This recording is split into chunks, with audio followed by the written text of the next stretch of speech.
Welcome everybody back to The Hole in the World, an actual play of the Invisible Sun RPG by Monty Cook Games. I am, as always, your humble GM, Zach, otherwise known as Great Zamino. I use he, him pronouns, and I am once again joined by a fantastic and lovely and wonderful cast. Starting off with Marcy, if you'd like to introduce yourself. Hey everyone, I'm still Marcy, aka Experimental Madness, and that is still the username. You can find me most places around the internet. And yes, you still can't find me on Twitter. Technically you can, but not really. But the username there is Merciful. I'm happy to be back for another session. I'm playing Gavriel, the iconoclastic ardent apostate who hosts a choir. Excellent. Moving down the overlay, Bill, if you'd like to introduce yourself. Happy Invisible Sunday, everybody. I'm Bill. You can find me on Discord. I go by the handle Ghostbike over there, and I'm playing Maurice Webb, a stalwart empath of the Order of Weavers who turns tales into reality. And moving over to the other side, Hopper, if you'd like to introduce yourself. Hey, what's up, me? It's me. I'm Hopper. What's up, me? Sup, Bill? What's up, you? I'm Hopper. I use they, them pronouns, and I am a professional arborist and GM based out of New York. And I am here tonight once again to bring my special brand of disaster with Twigg, the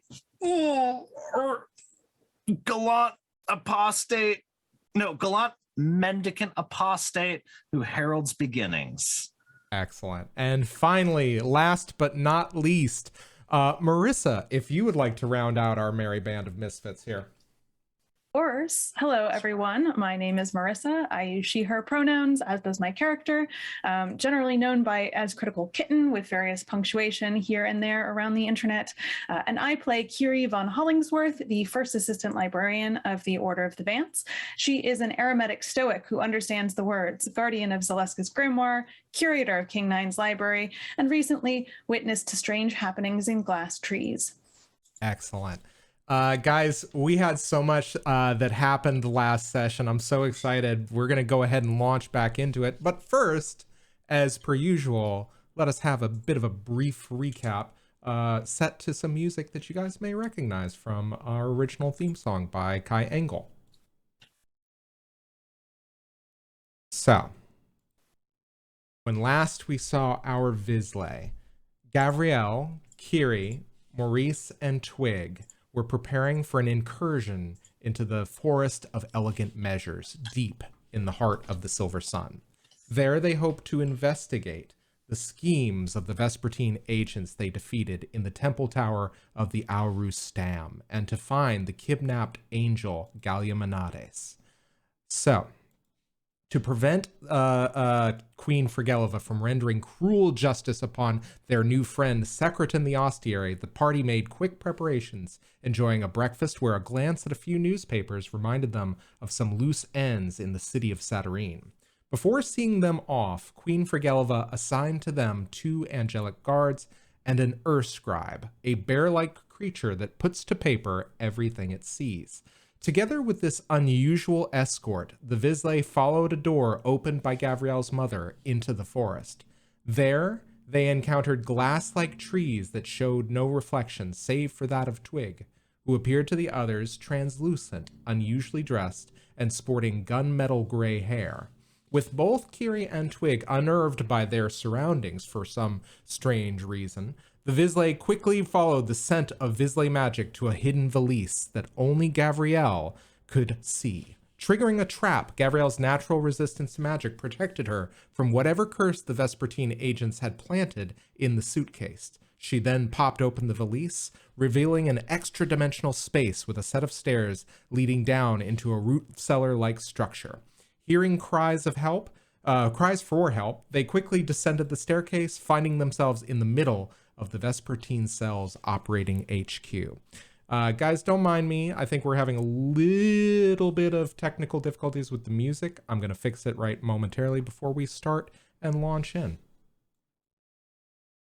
Okay. Yeah. It's fine. Twitch hates me. No, it hates me in this moment, so don't worry. But I So have maybe I'm getting a little bit of splash effect. a splash effect, a little bit of splash. Okay, guys. So I think I've fixed that, and we are going to now change that music up for a little bit more intrigue. So all of you heard a voice cry out for help from the depths of this root cellar-like structure. A voice that has proclaimed very definitively, please, I need help. My name is Galiamenades. So you find yourselves all within the extra-dimensional valise.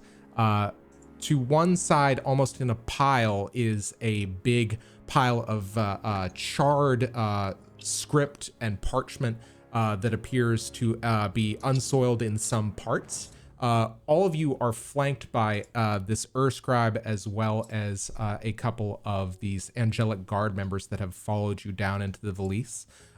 Arrayed on a large oaken table are a number of implements that I think all of you from a distance can see is kind of like outfitted almost like in preparations for whatever operations were taking place, almost like they were chosen from. And in the opposite corner from that pile of burnt paper, you see this kind of almost humanoid-ish figure with several pairs of wings that appears to be like some of the angels that you encountered in the Temple Tower of the Aurustam, fused into the floor very much in such a way that they cannot seem to move their extremities or their limbs or their wings for that matter. However, they are able to speak, and they have been crying for help. My question is, what are all of you doing within this kind of ominous HQ for the Vespertine? How was the fuse to the floor situation solved originally? Because I think we kind of fast forwarded through that. I will tell you basically what ended up happening was it took several angels, not only a modicum of, not a modicum, but a good deal of healing power in order to kind of extricate you when you were fused into the floor.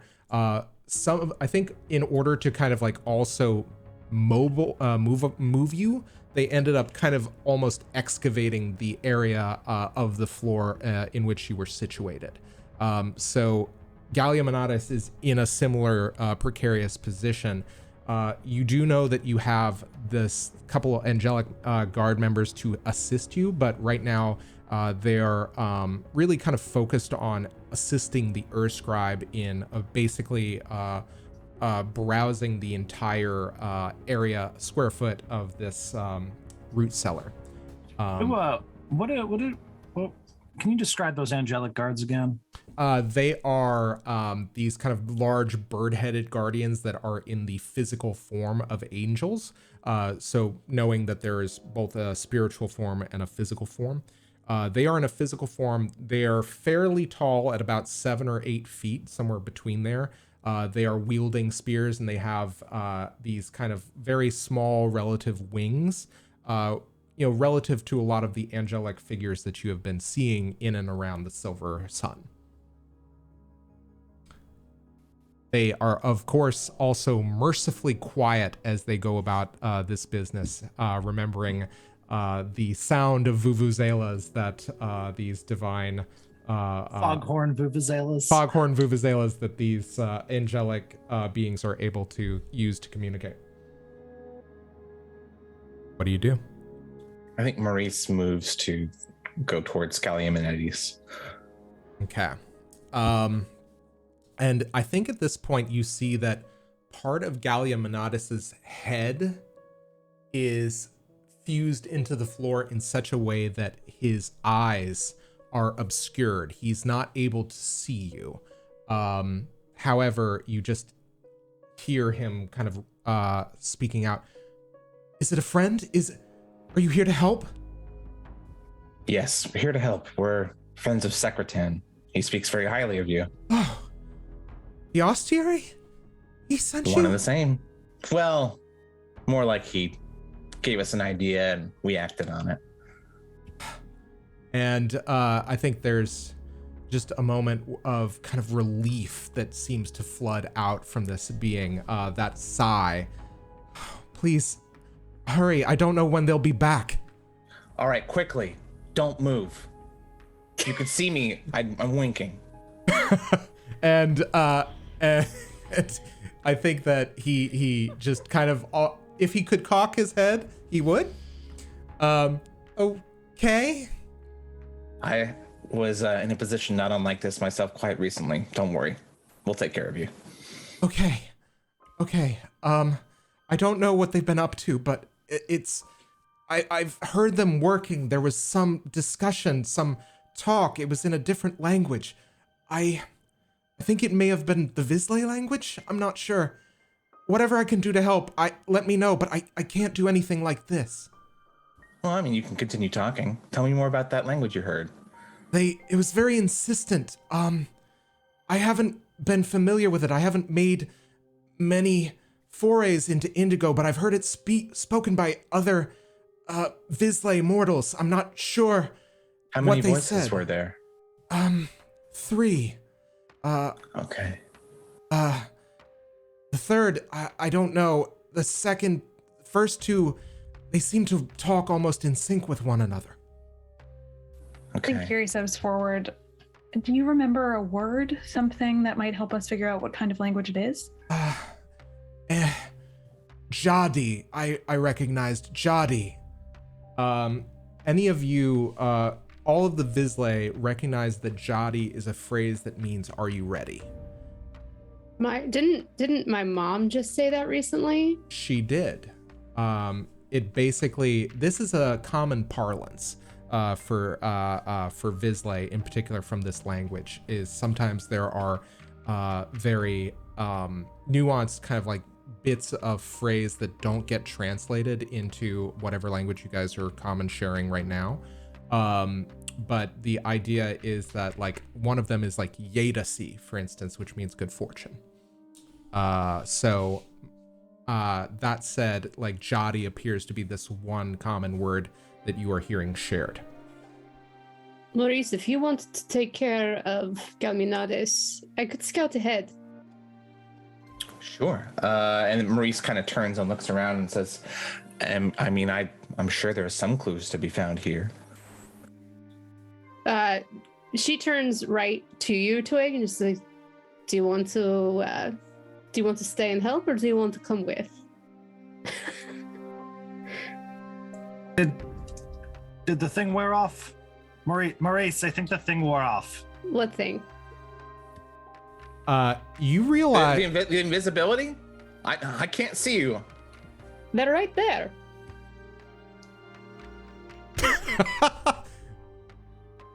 Oh, this is interesting. Excuse me, what? She looks at like the fun veins that are going through her hand up to the halo, and is just sort of like waving the seed. And not only that, yeah, all of you realize that for whatever reason, thanks to the power of this seed, Gavriel is actually able to see magically invisible objects, and in this case, people. In this case, problems. I can also see problems, yes. Being one myself, it is come in handy. Oh, game recognizes game. Yeah, let's do this. Kyrrie? Oh, I think Kyrrie looks at Maurice. Do you think you've got this, or do you need assistance? It depends. Where are they going? And he points to the bear and the angels. The angels are allowing the bear to basically snuffle and sniff out different parts of this operating HQ. And as you guys look on, you notice that somehow very quickly, without your notice, more scrolls of parchment bearing witness to what has been transpiring here are beginning to align up all over this Urscribe's collar. and basically it is starting to look like it's kind of like almost like these accordions on either side of paper that have been folded very tightly close together. Like a Renaissance frill collar. Exactly. It's like a Renaissance ruff. God. On a bear. On a bear. Yes. Wait, is the bear wearing pants?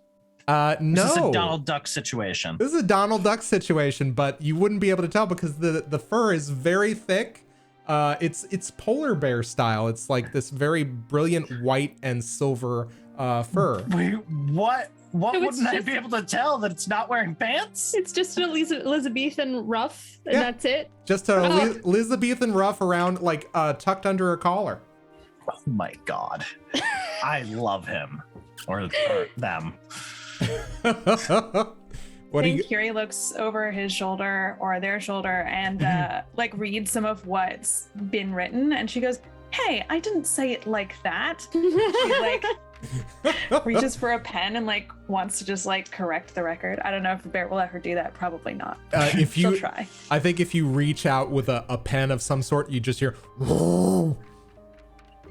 What was that? protest. I think my headphones weren't working great. Zach, can you do that again? We're having the bear sounds portion of the RP. Yes, very I critical. think Kyrrie looks at the bear and is like, "Fine, you don't want to be collegial. I understand." Marissa, let the Wookiee win. I think like Kyrrie makes her own, not quite as deep as the bear growl, but very much like a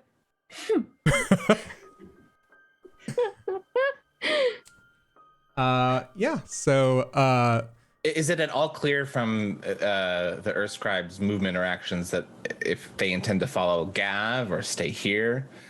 I was gonna say, I think that Gavriel, if you are scouting ahead, why don't you go ahead and give me a yeah, this is going to be kind of like a search check, so perception.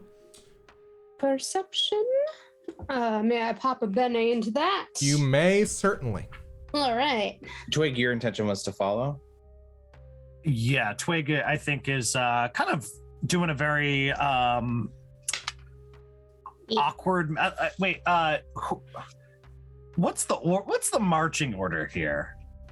That is haven't completely arrived up to yet. you guys. Ratification. Yeah, I imagine it's a lot of Twigg just kind of like nosing around as we're moving deeper into this space, and also so I assume Gab's taking the lead. Yeah, I was gonna say, Sure. yeah, it seems like that, right? Yeah, I don't think I was leading. Oh no, maybe I was because I opened the thing. You were kind of like you were kind of like, hey, let's do this thing. I mean, I um, heard there were 3 Vespertine that are still alive, and that sounds like we gotta go do our thing. Yeah, I think Twigg's just kind of looking around to make sure you can never really trust anything to not be alive or be a person or be So a full of I did, things. however, roll a 3, so we're not starting off super high. so you were is that with the bonus? That was with the bonus. I rolled a 2 on the dice. Okay, so I think what you're doing is you are kind of like just taking a look at this, and what is really kind of interesting to you is just the fact that this is an extra dimensional space, and I think the thing that is kind of like probably a little unnerving to you is you are like looking in some of these places, and there are these kind of like what look to be unused facets of the root cellar that are seeming to swirl with magical potential. And what is kind of like interesting to you and what's off-putting about this is you haven't ever seen anything like this, but as you kind of like look at these areas, you realize that they are being bathed in indigo light from the seed in your chest. You realize that there is something at work with the magical mechanisms here that you are able to see in such a way that you've never been able to before. And I think it's drawing your attention as you're scouting ahead. And I think that, you know, again, the Urscribe is following around and snuffling, and it kind of like stirs you from this momentary reverie. As it pertains, Sorry. yeah. I have to interrupt. If the Earth Scribe is following us, does that mean we're exiting pursued by a bear? Damn it! Damn it. I award you no points. May God have mercy on your soul. Rocks fall, everybody dies. The I will say, valise so- begins to collapse inward. So, am I understanding it correctly that Gav is kind of leaving the area where Galiamenades is? Yes. So I will call out. It's like, Twigg, if you're following her, I don't know how much longer that's going to last. So, be careful. Figured out when you just hear a disembodied voice that just goes, "I'll burn that bridge when I get to it." And at that point, there's a couple things. Now, Twigg, you said you were kind of like sniffing around. Are you? Sorry. Literally sniffing around. Yes, I'd like to cast Scent of Magic. Thank you. Yeah, absolutely. I am going to actually turn a card here and see if anything new and interesting comes up. Ooh, interesting. I like this. This is the compelling voice, which is invisible. It's secrets, ravens, books, and flame, control, domination, and persuasion. The right voice can command an army. Let's see. We follow the voice. We are compelled by the words. The domination or persuasion inherent in compelling voice can be used both by and against the person in question. It can be a warning to beware honeyed words, or that someone you trust or interact with is actually being controlled by someone else. Alternatively, it can mean that you must use some persuasion to get what you want or need. I think what's interesting to me about this is I think that you kind of like are taking a look around, and as you are kind of sniffing the air, there's a couple things that jump out at you. Most notably from that table of implements that has been laid out. And you realize that this is basically like a kit table. As you're looking over a wide assemblage of objects, you realize are ephemera objects that have been laid out. But there is also this acrid stench of the red. And you realize that not far off from these kind of like this body of implements, you notice that the most influential objects that could provide a great deal of assistance your way, there's a massive pile of different denominations of currency on another side of the. One of them you realize is somewhat cursed, but you don't. I will say this, with your experience of the gray, you wouldn't necessarily know what this cursed currency is. But you do know that there are piles of mage coins. There are piles of gem and crystal orbs. There are piles of what look to be, and this is where the curse is coming from, these coins that would be silver if they didn't appear to be dripping with blood. Oh yeah, I'll just shovel in. I would say there's like a, give me one sec.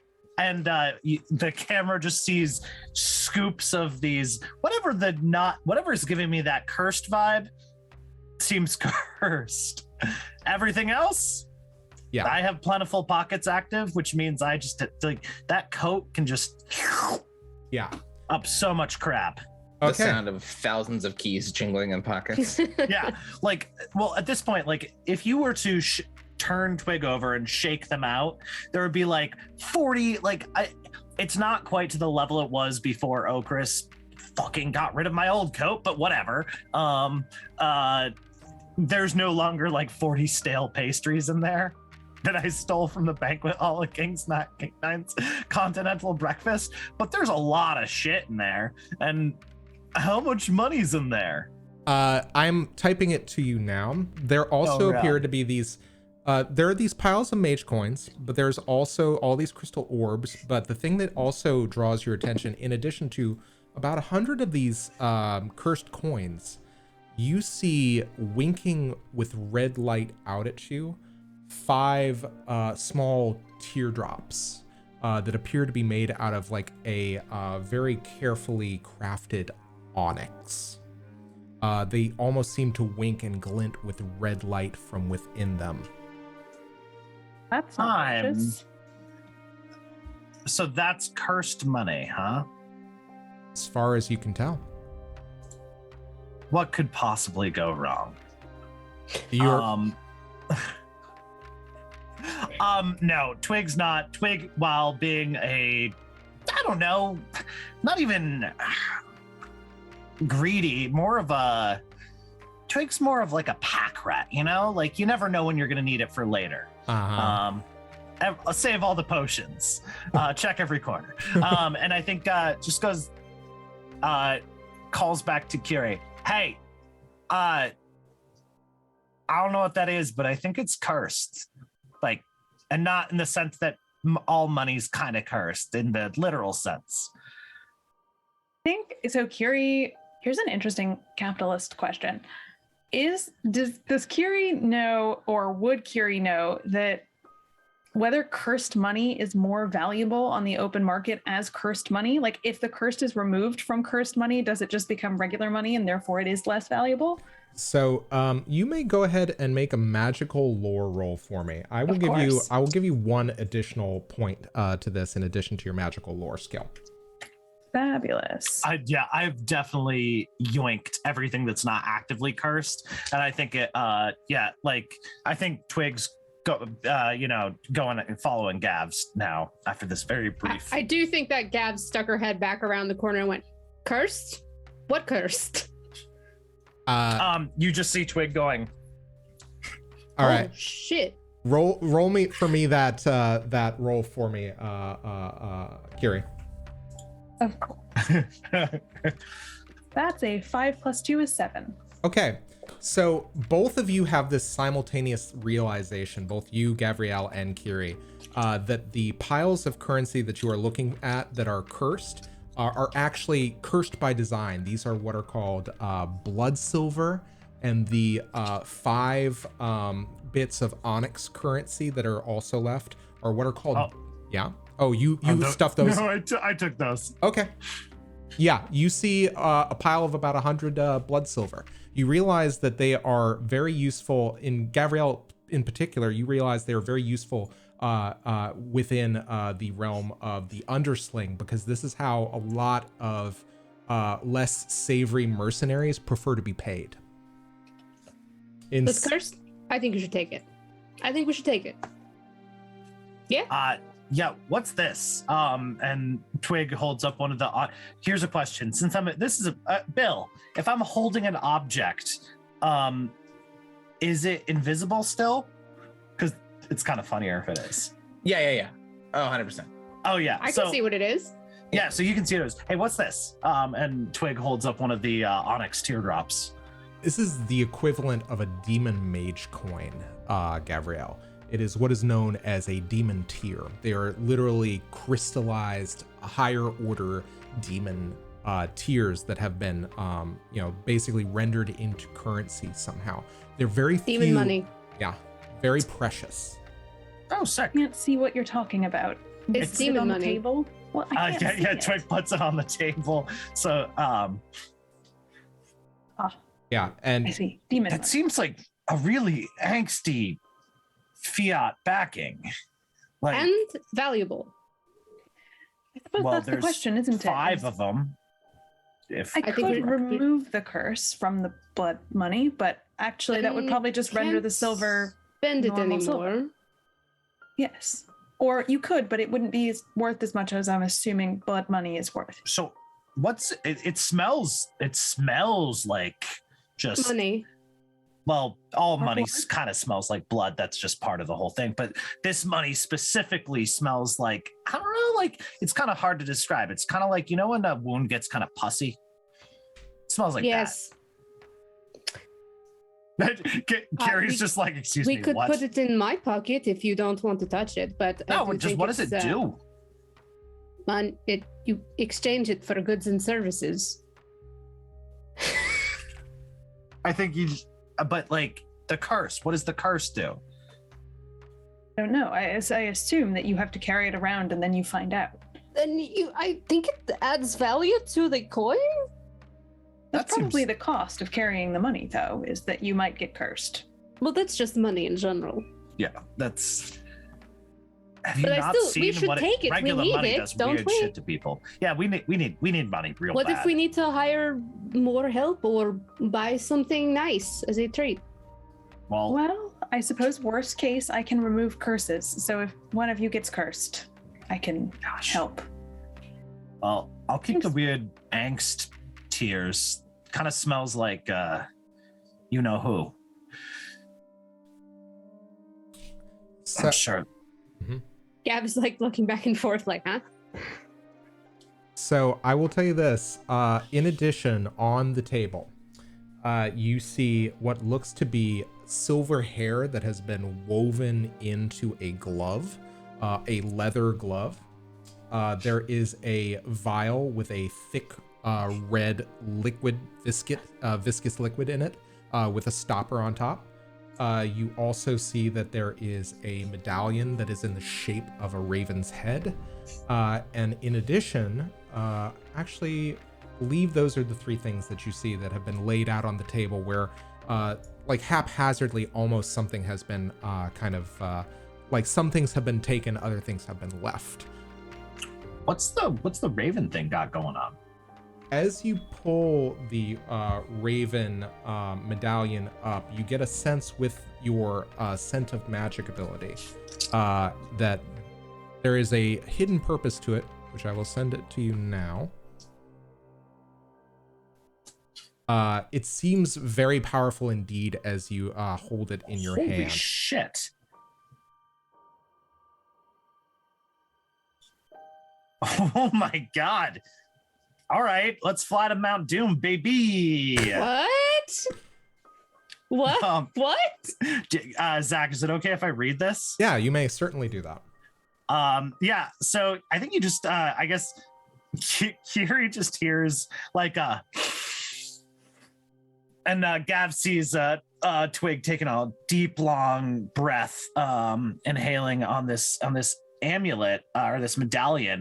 The form is the medallion of a raven's head, and when you use it, an enormous level 5 raven appears, willing to carry you aloft on its back. It will carry you to a single location within 200 miles in just an hour and then disappear. Alternatively, if you give it an object, they will travel up to 100 miles and deliver the object to a being you name if you know their exact location, and if any guards, locks, and barriers are lower than level 7. This also just takes an hour.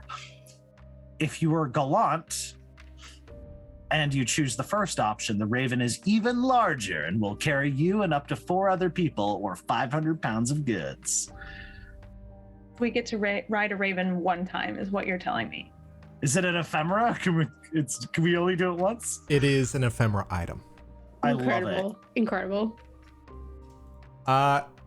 And as you are kind of like having that moment, I think Smells like birds.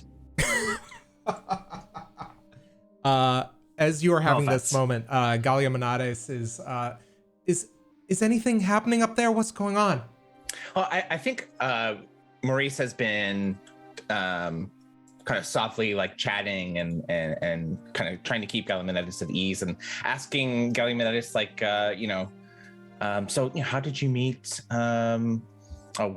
Blanking on the name, the guy. Secretan? Secretariat. How'd you meet Secretan? What could you two possibly have in common?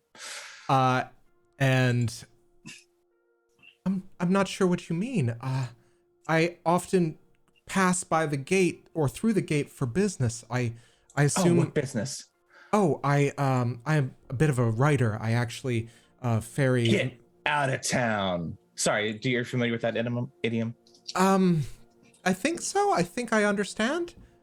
So I think parallel to what's happening over here with the three of them, I think Maurice is making conversation and would like to use his forte ability, entertain, and just make Galiamenes at ease in this horribly uncomfortable situation. Excellent. I was gonna say, Galiamenades is a level 6 angel.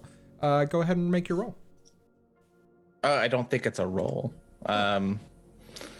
It's I use stories, poetry, and song to entertain. After 30 minutes, NPCs are heartened and happier. I gain +1 to interact with them. Okay. So I think, I'm asking like, well, what do you write? My specialty is, well, no, you go first. I don't want to bore you. Oh, well, I write poetry. It's typically what I try to do is I end up kind of go to a publishing house in the city on the hill, and oftentimes when I can, I try to attend events. It's really just a bit of folderol if you have to say anything, but I'm glad to do it. It is part of my duty after all. It's your duty to write. Well, insofar as it's every duties of every angel to create something. And what drew you to poetry? Oh, there's just such a wealth of beauty in the Silver Sun throughout the actuality, really. I've specialized on some of the finer aspects of this realm, but there's still so much left to see. I would love to. I must confess, being from Saturnine and kind of a spotty memory at best, I'm not familiar with a lot of poetry from the Silver Sun. I would love to read some. Are you familiar with any poetry from Indigo? I must confess, I have not been to the City of Truth yet. And this is actually very unique to you. You have only heard of Saturnine as referred to as the City of Notions. This is the first time you've heard it called the City of Truth.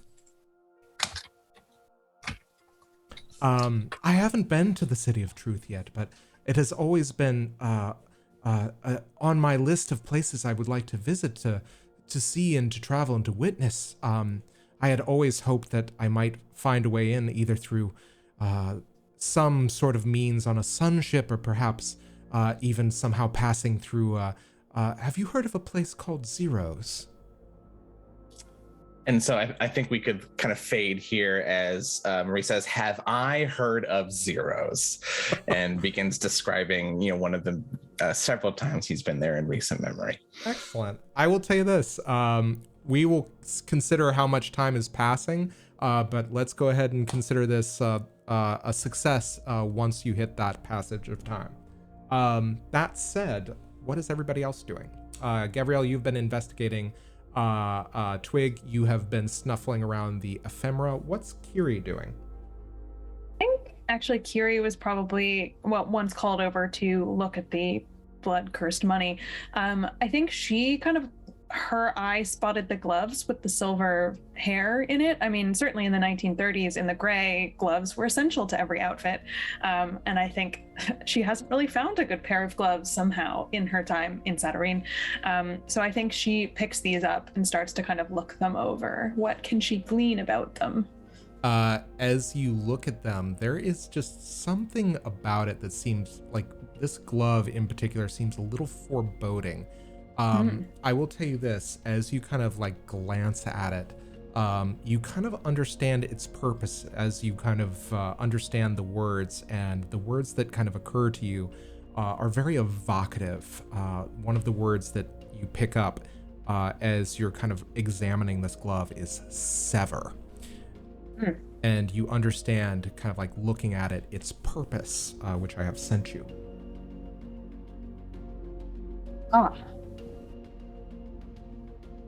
Kyrrie's gonna put the glove back on the table. That said, you realize that whatever kind of effect that it produces is temporary, and can be used as to your advantage should you wish to suffer the harm that it requires. That said, one other thing catches your eye, a glimmer of light, as if a shimmer, as if from glass or some silver surface. She'll look. You, I think, brace yourself to perhaps see another mirror. And in a way you do, but in the pile of burnt manuscripts and parchment, you see peeking out of it a couple of notes, one of which seems to have a very elaborately woven, or kind of almost in the vein of a illuminated manuscript, is a mirrored surface on a page. And as you kind of grow closer, you realize that it is a spell from some manner of grimoire. Very interesting. She will move to pick it up. Excellent. As you pick it up, you take a very, interested look in it, and not only do you quickly decipher the purpose of the spell page, but underneath it there is what looks to be a half-burned note. I will send you the text of that note as well as the page text.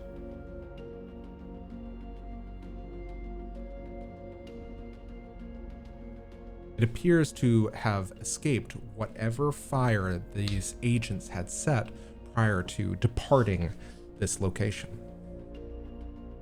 Very interesting.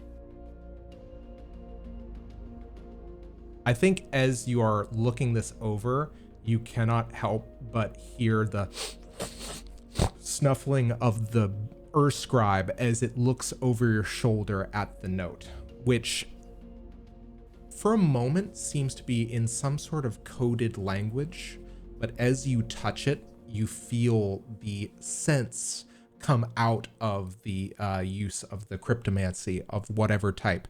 As you understand the words, they inherently come to you, the substance of the message. I think she looks up at the scribe. Do you got that, or do you need me to translate? And I think that it just kind of turns and continues investigating all of the other parts of the cellar. I think Kyrrie will turn to Gav and to Twigg. There's a note here. It looks like this explains a little bit. Apparently, Queen Frageliva, this was a, as we knew, a plot. They wanted to create a distraction to keep her busy while the ritual was underway. It looks like, as we were told, they're going to the Gold Sun. The Gold Sun, where somebody, what do we have to do with the Gold Sun? Tharim Why has is that familiar? Huh. If I forgot, it must not be important. For the record, Twigg has a perfect memory. Hopper, suck. And also, I think that's Okris's jam. Yes. So the guardian of the Silver Sun asked us to go check in on their sister. Yes. I think. Yes. We're checking in a lot of different suns, so Oh yeah. it's all understandable. I think the other thing Kyrrie mentions about this note is that there was a mention of scaling up operations. It looks like they're trying to grow their organization. All right, well, then we'll simply have to kill them before they can keep growing. I want to look around to see if there's any sign that any Vespertine might still be here. Absolutely. Go ahead and give me a perception. I think from your experience with kind of hunting people as a mercenary, I'll give you another point to this. So feel free. Sweet. Yeah. I'll take it. Oh, that's much better. That's going to be a 7. All right. So with a 7, you can tell from your training that a lot of people have, at least 2 or 3 people have been working in tandem here. But a lot of the kind of tracks and the evidence that they have left has been, some time has passed. Not only that, but the pile of burnt parchment that Kyrrie has pulled the note from is no longer even embers. Most of it has been cold for quite some time. You have a feeling that whoever was using this HQ abandoned it in lieu of the operation that was conducted on the Al-Rustam. You don't think you have a feeling that they anticipated they'd be able to return. Worst case scenario, they left all of the evidence and not much that they needed behind. After destroying it. Yeah. We know that there were 2, and we handled those, but there's 1 person unaccounted for. I think during the conversation, Maurice asks Galiamenades how long we've been here. I was taken. It's hard to keep track of the time, but I believe it must have been several days ago, perhaps maybe 5 or 6 days, maybe and they longer. did this to you as soon as you arrived? Yes, I heard them talking, but I couldn't decipher what they were saying, and so I wasn't considered a threat. And as I'm not particularly requiring of sustenance, I was able to survive, I suppose.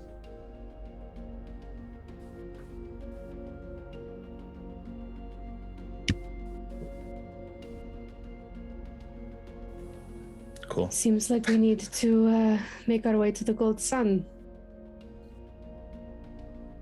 Does Get seem our that loose way. end. Maurice looks to the two angelic guards like, I assumed that you were like working on this the whole time. Should I call somebody else? I will say this, as you kind of ask them to kind of assist, they will actually have been working with you to do this. That said, it will require an expenditure of some magical power in order to free them from the floor. So if this is something you'd like to undertake, the divine guard will assist you if you'd like. Sure. What would I need to do? You tell me. You are the weaver. Well, I think based on this, experiencing this myself recently, what could I have gleaned? What was the experience like for me getting out of there? Like how many angels had to help get me out of the floor? How many angels? How many How did many it angels take? does it take to unscrew Vislae from the Stop me if you've heard this one. I will tell you this. Go ahead and roll me an informal magical lore. So go ahead and add your bonus to that. But Sure. just I will give you not only a mixture of your experience, but some extrapolation you can pull from it depending on what you roll. That is a 7. Okay. So I will tell you this. What was a really disconcerting and painful feeling for you was the fact that a part of you had been fused to the floor. So essentially, like, normally it's not like you were encased in concrete. It's like if you were stepped into concrete and the concrete became a part of you. So what is you realize you need to do is to not just remove Galiamenades from the floor whole, but you have to reconstitute the part of him that is fused to the floor into his natural form. So I will tell you this, with that roll, however, you will get a bonus to it. You just need to expend the amount of sorcery that you would need to in order to basically create this wholeness of form. It's very much akin to healing magic in a way. Okay. I was trying to look at some lesser use forte abilities that I had to see if I could pull something up.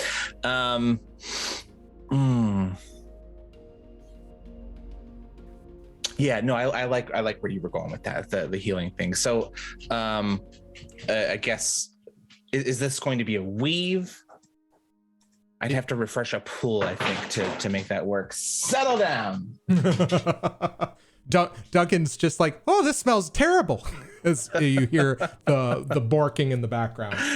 So if this is a weave, I will have to refresh a pool. Okay. So go ahead and do that. You have all the time you need. And then just tell me if this is a weave, what it is. If it's ability, how are you using it? Yeah, so this is I'm going to be weaving, I think. So heart and wind are my aggregates. I'm going to take the element of courage and the element of grace, respectively. Just kind of. This feels like a knockoff episode of like what's the Captain Planet? The power of heart. Power of heart. Absolutely. And basically, like my role here is like the doula. I'm coaching through. I'm just like, you got this. Like, I know this hurts, but like you can do this. Okay. So go ahead and spend the sorcery you need, and tell me what this looks like. I don't think it looks like anything. I think it's just the words. And I think it's more what Galiamenades is feeling. I think really feeling the courage to face this and the grace of the movement returning to their limbs. And as you do this, the earthen floor seems to melt away from his legs as if it were like a shallow wading pool. And you just see kind of like this earthen floor, the kind of like the stone and the kind of bits of stone and the bits of soil begin to kind of like flow down one leg that emerges from the floor as if it were water. You see him raise his head, and you see an array of 4 eyes and what looks to be almost like, in the style of almost like a barrette, this kind of halo that's a part of his head, which at the same time just kind of like draws your eye to this kind of flaxen mane of hair that spills to his shoulders. And as he kind of extricates himself, he sits up, and the like floor itself once again retains its solidity as he kind of rests and just begins kind of shaking loose the stiffness from being in this position. You realize, however, there is just like, I think this moment where I think he tries and to overcompensate, and then suddenly like, oh, just falls back to the floor. Oh, it's been a long time since I've moved. Oh. And Maurice offers him a hand and helps him up to his feet. As you do this, the thing that strikes you about Galiamenades is he is not necessarily one of these very imposing angels that you've encountered within the court of Queen Frageliva. He's very humanoid seeming. In spite of several of the kind of features that you've spotted, the other thing you notice is there is this kind of bright blue azure skin that kind of, as more of his form like spills into the light of this place, you realize has been kind of hidden by being glued to the floor. And not only that, but these clothes are almost kind of like stylish, but also just very perfunctory and functional for this physical form. It's probably for a creature that typically spends most of its time in a spiritual form. And so there's just this interesting contrast that you see between this angel and the others that you've encountered. What would you say the material cost of what I just did was? In terms of sorcery points or whatever. Well, what level effect did you find? I'm looking at that. I can't see anything that would really be 1-to-1. Are we healing a wound, like more or less? I will say that, yeah. Okay, all right. Yeah, I will say that you are essentially healing a wound, so mark that. But I would say you were able to increase the effect of it a couple of points by, basically working very carefully to understand what was happening and remembering what happened to yourself. Excellent. Yeah. So that is what you guys have seen. What is everybody doing as Galiamenades has kind of been freed from the floor? I think Gav's just sort of making a cursory final check of everything, but it seems to be sort of waiting to see if Galiamenades is going to be stable enough for them to move to get them back to the city on the hill. Mm-hmm. And as he stands, he immediately kind of throws this very lean blue arm around you, Maurice, to steady himself. I'm not sure how far I'm going to be able to move, but I can move a little. And Maurice says, well, you've got me. And then Duncan comes up on the other side. And this one. And Duncan comes up, just says, what was it? Ooh, pretty big bird, pretty. As he is barking, as all of you hear in your ears, Duncan's sing-songy tone. We are ready to move out? Are you? Gab's asking everybody. I think Kyrrie's going to take one last look at that other ephemera we didn't touch, the vial of some kind it was. Yeah, it is this red viscous liquid.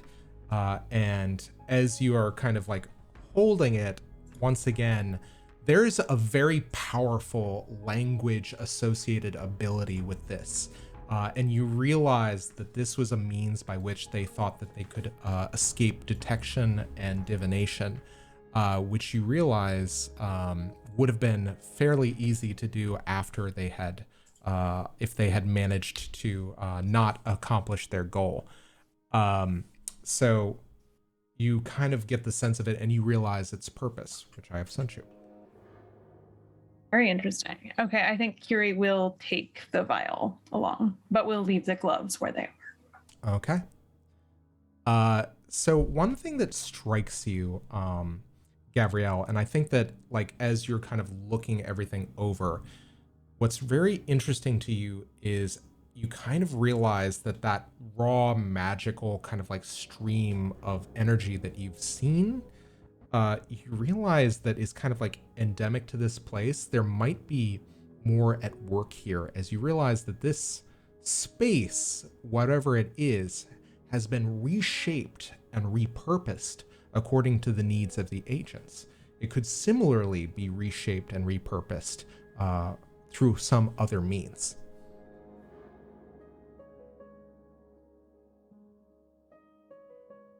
Muted. You are muted. Probably not while we're inside of it, though. Ideally, I mean, preferably, maybe. But you never know. Yeah.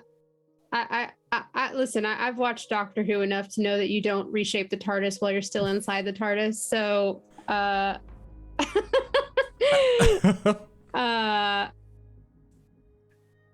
I think Gav looks at the still like sort of unfinished raw magic areas that seem to like break away from the main hallways that are present, and says, "You know, we could take this with us."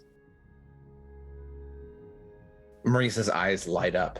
It's just the suitcase on the outside. I can just grab it. When Kieran had his, when I was watching it through the war report, it was the coolest thing. He had a little thing he could just carry with him and go inside the whole time. I don't know why he didn't do it more.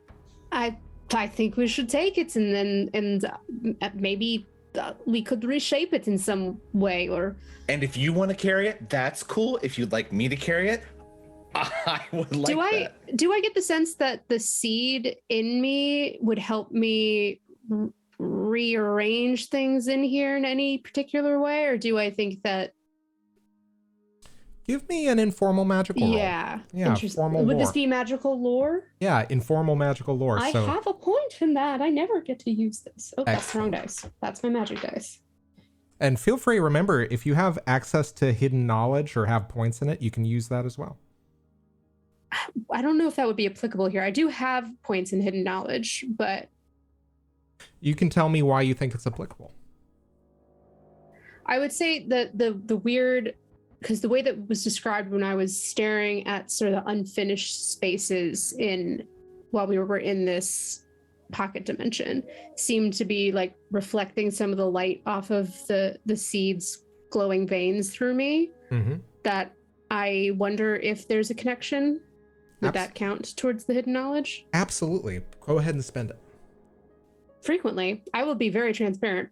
I have a hard time understanding how the hidden knowledge aspect works because knowledge that I don't have as a player sometimes trips me up. So if anyone else has played this game and is wondering about that, don't worry. I am as well. And I've been playing this for 3 years. There are known knowns, and then there are known unknowns, and then there are unknown unknowns. There we go. Hell yeah, baby. That's a 9 for a 10. Awesome. Oh, okay. wait, no. An 11 with the hidden knowledge because I also have magical lore point. Yeah, with an 11, I will tell you what you understand, which is that basically this functions in many ways like Vislae houses do. Vislae houses are often basically shaped and kind of formed according to the needs of the Vislae that use them.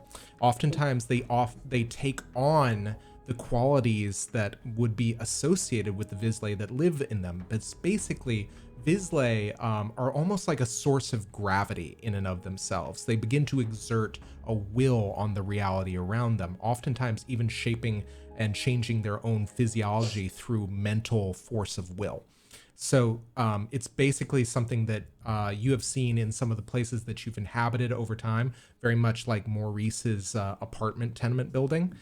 It's very much like that. You realize that this may have not been shaped very thoroughly, because this was a extra dimensional space that was shaped according to a very quick or brief need. So it's basically kind of like a forward operating HQ. But the root cellar, like the earthen floors, the dankness, the darkness of this place is very much in line with the needs of one of those agents that you encountered, like Stratha. You realize that her kind of, whatever you want to call it, whether it's malevolence or her demeanor, has shaped this place, but there's enough raw magic left over that you can shape it, or any Vislae really can shape it according to their will as well. You may have not even scratched the surface of what is in here yet.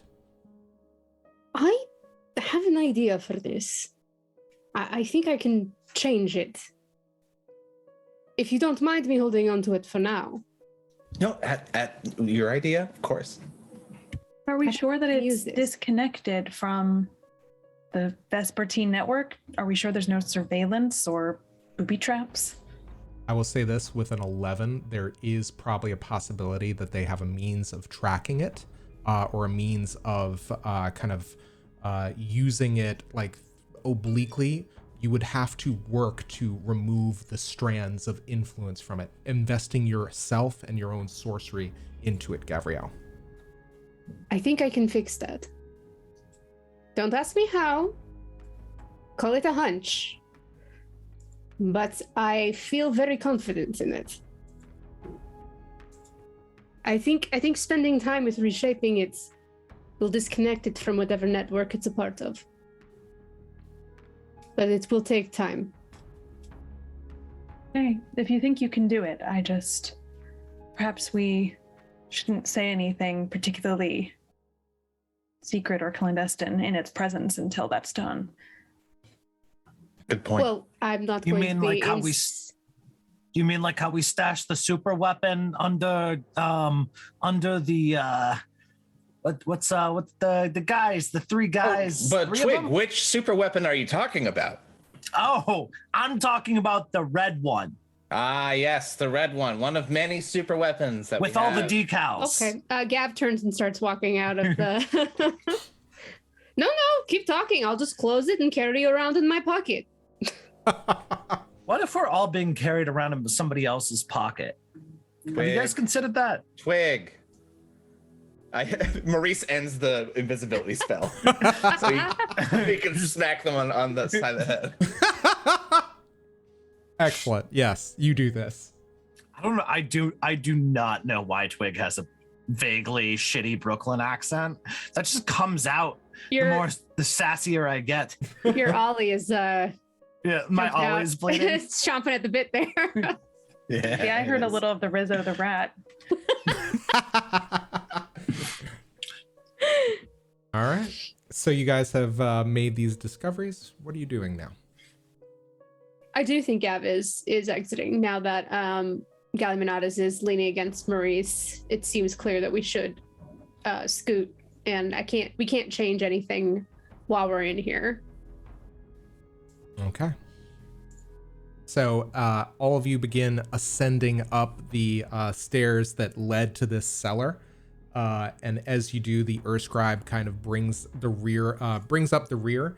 Once again, that kind of like one side of the roof is actually accentuated by almost like being 3/4 of a full circle at this point. You realize that whatever information the Urscribe has uncovered, it is fairly prodigious in its powers of observation and its level of detail. But as you are kind of heading up the stairs, Galiamenades is limping. And as you are assisting him, Maurice, he looks to you and says, "So you met Secretan, the ostiary, the guard in front of the city on the hill." We did. It's strange to see that he would have taken such an interest in my case. He must have sensed something was wrong. Well, that seemed to be the case when we spoke to him in prison. He's been imprisoned? Yes. Awaiting final judgment from Queen Frageliva. Oh, okay. We should probably move more quickly, if possible. Yeah. No, I think we all should go see Secretan as soon as we can. Yeah, there is a look of panic on his face. And Maurice, holds tight with support. Okay. I think Kyrrie will sort of jog and catch up. Don't worry, he didn't do anything wrong. I mean, apart from he didn't show up to his post one day when you went missing. That was his crime. And I think there is this moment where he just looks and says, "But Queen Frageliva's justice is final. It is just, no doubt, but it is final. So we'll hurry. Yes, please." Were we given time to do this before any justice would be rendered? That was, I think, the upshot of when Kyrrie yelled at her a little bit. Yeah, this was the stipulation. I think that you realized the benefit of the doubt that she had given you, which is that she would wait until you had uncovered what you had uncovered, but she had sent the scribe to accompany you on her own fact-finding mission.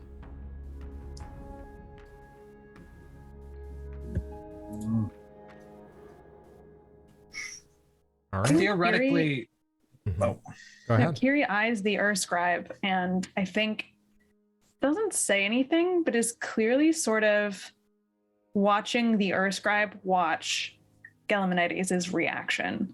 And yeah, I think there's this moment where it's looking and you just see one ursine claw just kind of come up and push the spectacles on its snout up closer to its eyes. are these like pince knees, or do they go up into the ears? What's the deal here? These are pinskis. They're like just very precariously balanced on the snoot, as it were. The world's biggest pince knees. Yeah, absolutely. Mind me, is our group text chat still active, or is that something that has to be activated? Oh, I think Maurice has the ability to easily have a linked telepathy with the four of us at any point. If you would like to do that, you are more than welcome to request such a arrangement. Oh, muted. But how to do that surreptitiously? I think she's gonna kind of come up next to Maurice and sort of just tap his shoulder and then just very casually ask a question, so how are you doing, Maurice? This is an exerting walk, is it not? And I think as she goes to brush a piece of hair back, you notice her kind of tap her mind, just very briefly, but in a very stealthy sort of, if you didn't know it, you wouldn't know kind of way.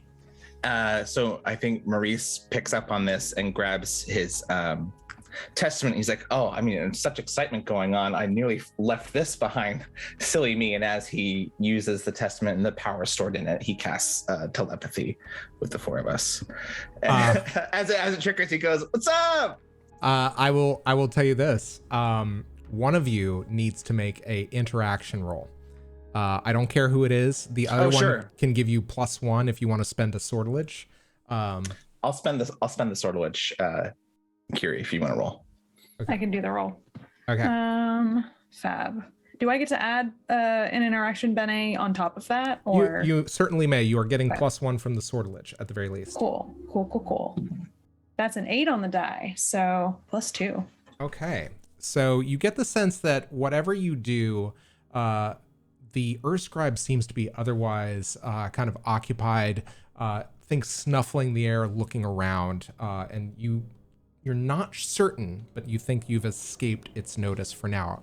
The group chat, as it were, is active. What do you do? Kyrrie says, I think the bears picked up on Galiamenades' reaction. I think it noticed. And I think it's guessing at their perhaps hoped for rapport. I mean, I don't know that this is something that the bear. We should be careful what we tell the bear or what the bear has access to. Aren't we just guessing though? I mean, maybe that was just a look of concern, and maybe the bear's just recording what it wants. Queen Frageliva's justice is final, remember? And it hasn't happened yet. Problem that the bear knows something? My concern is about Queen Frageliva wanting to make a show of her power. And if she can have sufficient evidence that something wrong was done, I fear that she might just decide that Secretan can no longer serve his post, and in fact, maybe is no longer entitled to his life. It's a good point, Kyrrie. Has anybody recently challenged Queen Frageliva and made her question her authority recently? You know, I was trying to prevent this circumstance, but I suppose that did get us sent here with a surveillance bear. Historically speaking, monarchies aren't great. Listen, we've already tried to overthrow 1 or 3 despots. Do we even have time on our schedule for another one? I don't think I don't get the sense that she's a despot, but I do get the sense that her judgment might not be objective in this matter. Kyrrie, I take comfort in what you said earlier, in that Secretan did nothing wrong, and hopefully in this case, the truth will set everyone free. So let the bear write what it will. Exactly, yes. I would assume that the genuine emotion that is being expressed would actually help the case. It proves that he wasn't part of any plot. That's perhaps giving Queen Frageliva a lot of credit. But we shall see. I just worry. What if we suggest they both guard the gate from now on? She's open to alternative sentences. That seems like something good to suggest. Then they're happy, then no one's wandering off, everyone knows where everybody is. And imagine the poetry that will come of this. I think Galiamenes is really going to like this idea. Gav, quit being sarcastic. Poetry. She wasn't there when you guys were talking about the poems that you guys were bonding over. She was looking at cursed money. So she's just like, yeah, poems. I think. I guess. Yeah, Twigg just kind of pats Fortinbras on their hip, and just kind of gives like a little at Kyrrie. And worst case, we can always just break them out.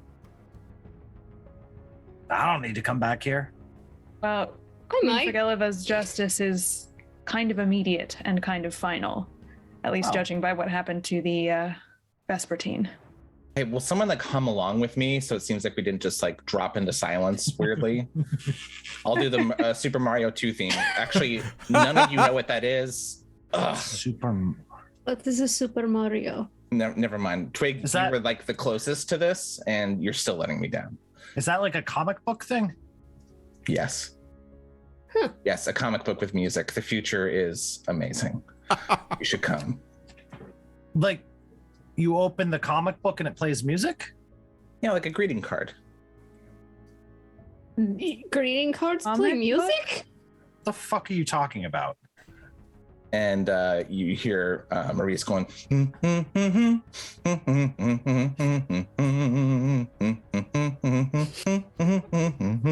As this tableau unfolds, all of you see not not too long after that singular doorway that has been left by Shia Kazan.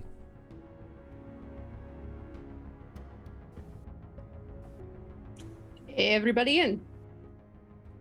The sooner we get this over with, the sooner we can ensure that everyone walks out a free angel. Twigg's invisibility spell is dispelled now, right? Yes. I think Kyrrie takes one last look at the reflection in the tree of the Vislae with gunmetal gray hair. What are you trying to ascertain? I think she's not trying to ascertain something specific insofar as I think she's trying to remember this. Like she wants to commit the image to memory, the details, and she didn't have a lot of time, especially since how quickly Twigg became invisible and we didn't get to see this form. I think she wants to capture what she can of that image. Go ahead and make me a perception roll. I'll give you a +1 to this just because you're focusing your attention on it. You may spend a bene or sortilege as needed. Yes, I'll drop a sortilege into this, I think, too. Okay. And good thing I did. That is a 5. Okay. So I guess 7 with +2.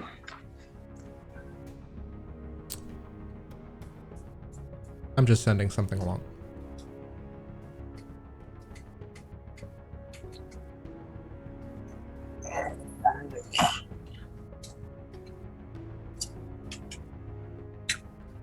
God, what is aging? Ah, Yep. That's what you get.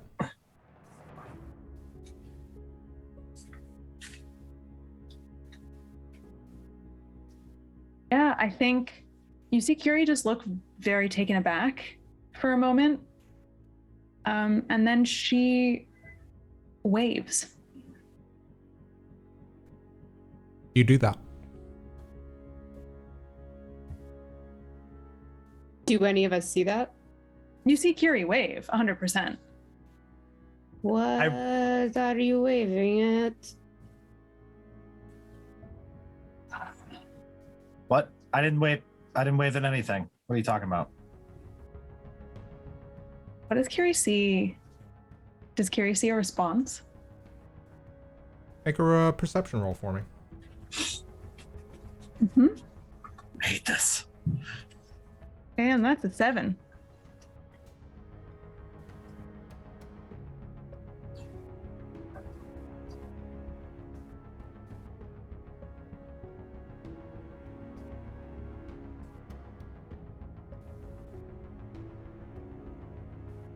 It's too much typing. Oh no. Secrets. Kyrrie turns and almost very hurriedly, we should go.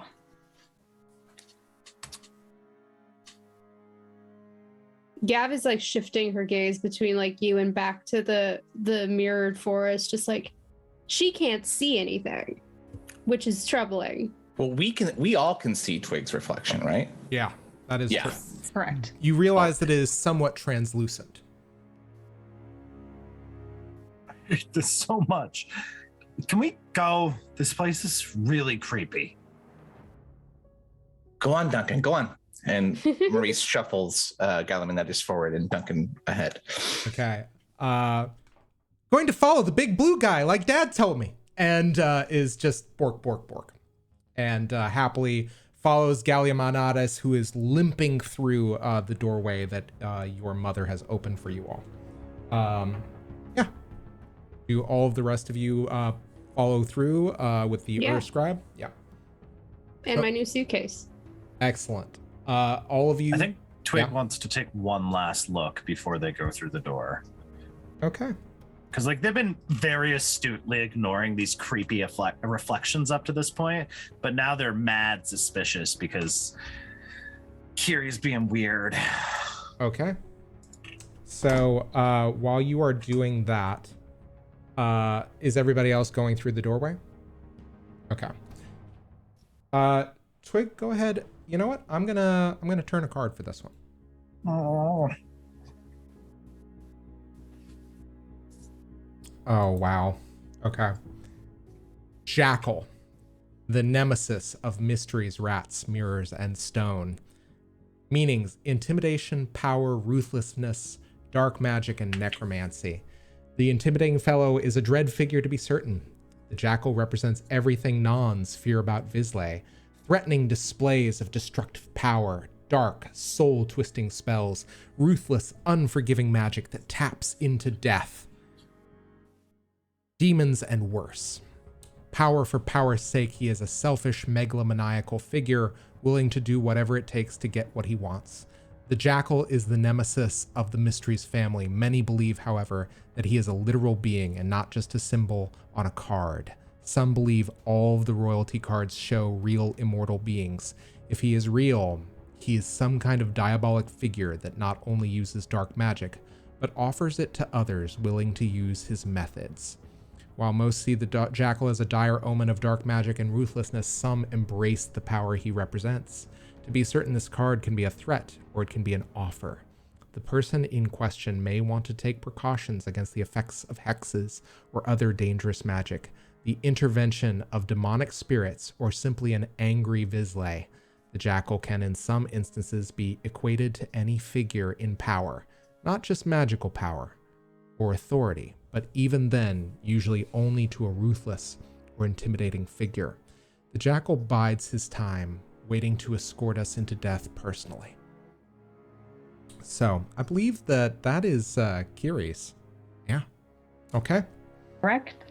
So, Kyrrie, I think you take a glance back as Twigg is looking into their reflection, this strange kind of reflection. I'm going to tell them something.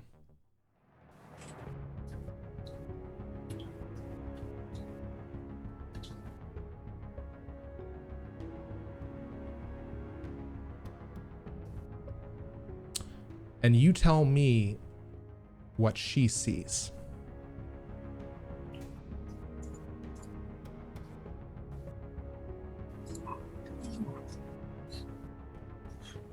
I think, yeah, you see Twigg just kind of standing there halfway between a tree and the gateway, just staring at that tree. And then you just see them kind of from profile, just like her head pulls back a little bit. And they kind of clearly like a little bit of a startle. And then flips the tree off and heads back towards the gate. Okay. And you pass through. As all of you find yourselves back in the throne room of Queen Frageliva, all of you see Shia Kazan, her hands still outstretched, forming this door. There is a bead of sweat that has formed as she is being kind of bolstered and supported on one side by Gavriel's father, Maduin, and seeing all of you come through, the entire party with Galiamenades, she lets loose a sigh of relief and lets the gesture go as the door shuts behind you and begins to fade from view. And that is where we're going to take our 10-minute break. So, all of you find yourselves in the courtroom of Queen Frageliva, Shia Kazan having just closed the extra-dimensional door behind you, allowing you to pass from this place to the back into the city on the hill. So all of you seem to be kind of taking stock of each other.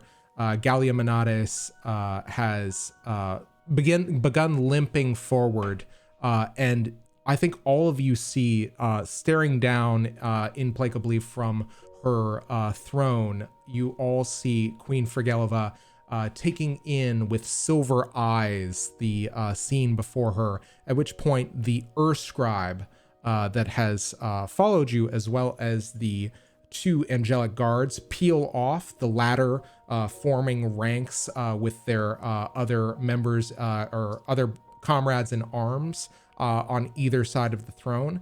But the scribe begins bounding up to the queen, at which point she reaches down with thumb and forefinger and begins pulling out the parchments that have formed this almost complete ruff around the collar of the scribe, and begins kind of touching them and cupping them in her hand. But as she does this, Galiamenades bounds forward and says, Your Majesty, it's my understanding that Secretan, the austere, he's in your custody. And you just hear her, I don't think, it's almost like you just hear her gaze as the eyes move from their current subject to this approaching angel. And he just speaks up to her. I would request clemency. And unless anybody has anything they want to say, I need to pull a card.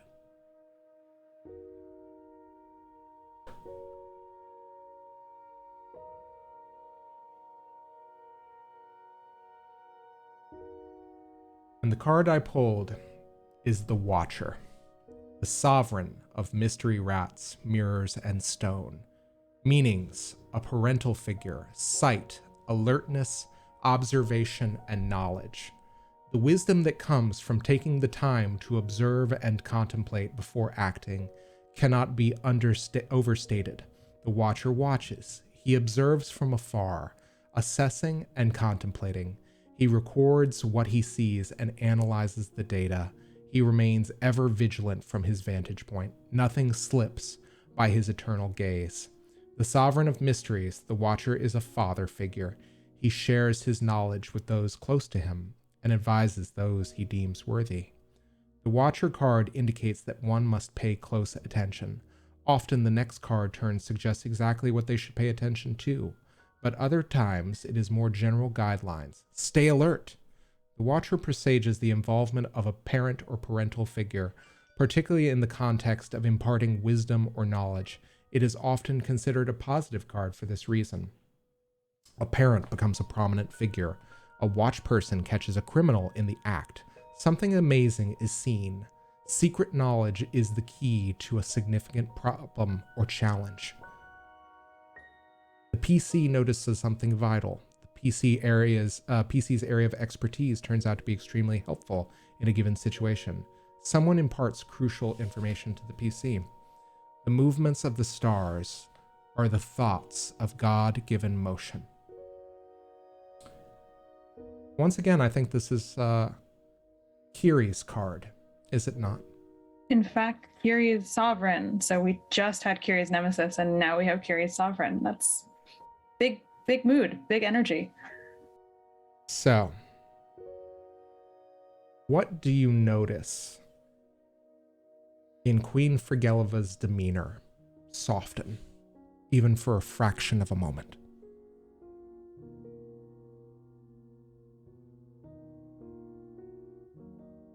I think it's her eyes. Her eyes are known for flashing silver because it is her way of discerning truth. But I think this is the most human we've probably seen Queen Frageliva look, and it's because of her eyes. I think the corners just turn down a little bit, and I think the softness in her eyes gives the impression that she's remembering something. You are the only person that sees this for a split second before she gives her reply to Galiamenades. Your request for clemency shall be accounted for in the undertaking of my justice. I request that you allow me time to deliberate. You notice that she said request rather than command. And Galiamenades steps back and I think almost half sits from, the pain of being upright after this long week of captivity. And he nods and sighs. Yes, Your Majesty, of course. And he begins to turn away and to move to rejoin all of you. And as he turns, she once again speaks. We will see to your recuperation here in our palace, Galiamenades.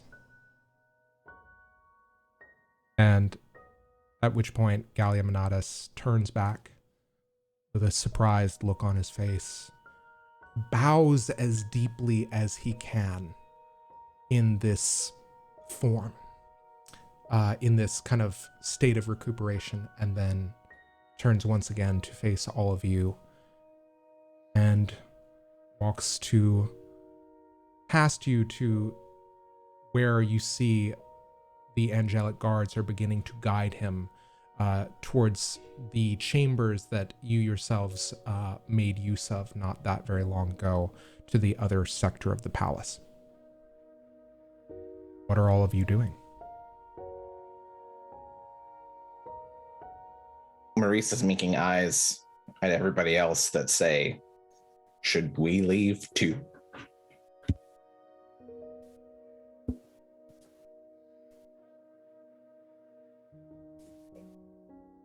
I mean, Gav is just mouthed back just that probably. It's like awkward backing out of the throne room. Yeah, Maurice does the Philip Seymour Hoffman, like, okay, all right. Brant, and then turns and leaves and says, come on, boy. And Wait, we're leaving? Twigg says slightly too loudly. We're leaving. You're welcome to come with us. Are we supposed to? Did you have business you wanted with Her Majesty, Twigg? I'm pretty sure she might kill me if I try to talk to her again. So we're leaving. Yeah, it sounds like a good excuse to go back to our rooms. Okay. Oh, cool. Because I could use a nap. And as all of you turn, Subtle. out, her voice rings out to all of you. We will discuss the findings of the Scribe as well as your efforts in the morning, and I will dispense my justice accordingly.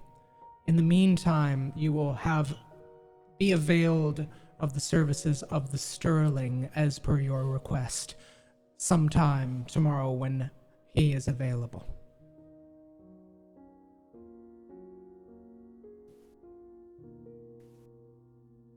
And you all leave. Thank you, Your Majesty.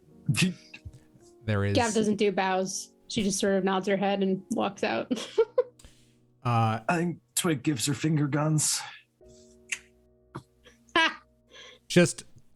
You just hear almost just like the sound of vertebra kind of like turn almost like stone against stone as she just kind of like raises an eyebrow and cocks her head. But it's... I like to think all the guards like went for their swords. I also have inculpable aura active. Uh-huh. I'm but an innocent, knowledge devouring, I don't know, monstrosity? I don't know. Yeah, that's about right. That sentence just got better and better. All right. All of you, God, I just have the image now of all of them just defending from Vislae finger guns. Low threatening Vuvuzela sounds. Yeah. So all of you guys make your way out of the throne room, and I think that Maduin and General Kazan moved to join you before all of you here. General Kazan, a word. And you see as the doors close behind them, behind you, Maduin and General Kazan approaching the throne. That's probably nothing, right?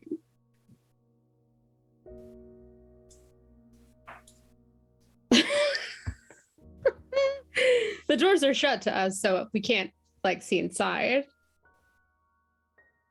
Unless you have a means of... No, I don't.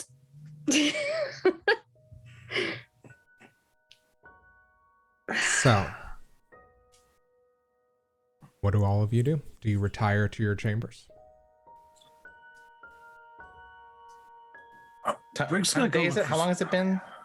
I would say that this process has taken at least a few hours just to find your way through the Forest of Measures. I'd say probably the better part of 4 to 6. So, yeah, I'd say that you went fairly early in the dawn or in the morning, but you have found yourself in the late afternoon, as it were. I mean, if you guys would like to hit the city, you're also welcome to do this. Twig's hungry. Do you know any good bookstores? Or preferably bad bookstores? I will say this. At this point, you do have Acarian as well as Galiamenades nearby. Galiamenades is actually departed, so I will say that Ocarian, the angelic guide, is also with you. And say, yes, well, there are a number of prosodies nearby. There are a number also of small shops, places where you can perhaps find some literary works, if that is what you desire. I'm happy to accommodate you in any way that I can. No works of high literature for them. Oh, very well then. There should be a small a shop for literature of those of younger age available. I have a desperate need to know what picture books taste like. From the Silver Sun? Yeah, absolutely. Acarian is... I'll accompany Twig on this what does an art journey. book taste like? That is something What does a you can... coffee table? Well, does you a know, coffee table book taste like coffee? A picture's Already- worth 1,000 words, so it's probably going to be more filling. It's like That dense, is true. high nutrients. Like, I started that National Geographic coffee table book, and I got about a quarter of the way through, and I mean, you did already eat an illuminated manuscript, which is kind of halfway. I was very hungry. So, In my defense, Your Honor. yeah, if you guys would like, Ocarian will walk with you guys to through the city on the hill to the nearest shop where you guys can find such a thing. Has Ocarian parsed the fact that Twig is out to eat a book, or do they think that we're just like those are two separate conversations? Well, they did hear that you wanted the newspapers for eating that previous morning, so I think they've probably parsed it. Okay. Well, You did theoretically, also you just could say eat a you were- newspaper. You were curious about what a picture book tastes like.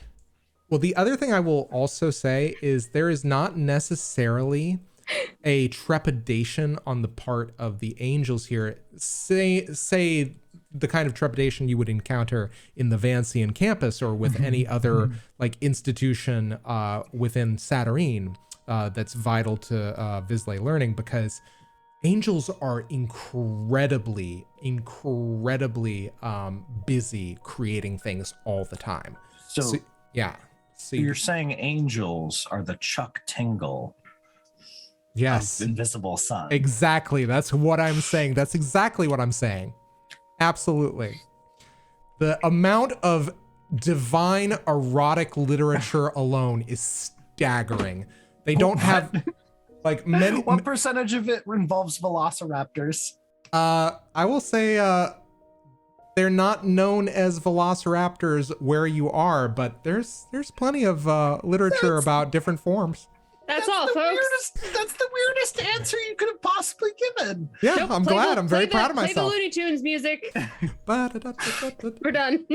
It's me, your game master, Michigan J Frog. All right. Michigan J Frog. All right. So, you guys are. If Kyrrie and Gav are at all like not 100% interested in this, Maurice promises to be a good handler for Twigg. Okay. Yeah, Twig's just like I think the vibe they're giving off is both hungry and also like that's probably true. But also just a general sense of restlessness. I could take Like- a walk through the city. Sure. I feel like we haven't seen it much. We've kind of had to fight our way through it. Spent my first half not here, so it'd be cool if we could, poke around, see what's going on. I mean, I'm curious as well. I do remember it being a concern on our way in that we keep a low profile as we are trying to wage a war against an unseen enemy, racing against time and whatnot. So just keep that in mind as we walk around. Hopefully most of the Vespertine at this point are, well, it sounds like some of them are in the pale sun and some in the golden sun. So until we make our way there, I think we're good. I am holding their base. So you might say that all their base belongs to me now? That's true. I think Oh, There I'm are- sorry. I'm sorry. Was that a bridge too far, Mr. Angels or Chuck Tingle over there? First off, I didn't say that angels were Chuck Tingle. That was our I good No, but you went friend. with it. Yeah. You I- endorsed the message. That is fair. All right. Oh, Fair enough. Like, let's all just accept the fact that we've all committed terrible crimes, Yes. except for Marissa. except for No, Marissa. not true. Absolutely not true. She started this session talking about us exiting pursued by a bear. Oh God damn it! You're right. We're all No one criminals. comes out of this alive. Maurice will close the thread on this thought as yes, we know of those Vespertine cells, but there might be more, and who knows what other interested parties might have eyes and ears. So, yeah, basically you guys are traversing the city, and I'm gonna actually draw a card here, see if anything interesting unfolds. But, ooh, actually, this is interesting too. This is the fleeting moment, which empowers indigo and it weakens gray. Meanings: lost time, elusiveness, agility, and reaction. Something strange happens with time or the perception of time. An NPC escapes from confinement. An elusive figure, perhaps a spirit or a legendary beast, makes a brief appearance. An NPC performs a feat of amazing agility. Blink and it's gone, a moment too quick to perceive, but your whole life is made of such moments. So, yeah, you guys are walking along, and I think there is a moment where you see Ocarian kind of stop as if to kind of like let somebody pass.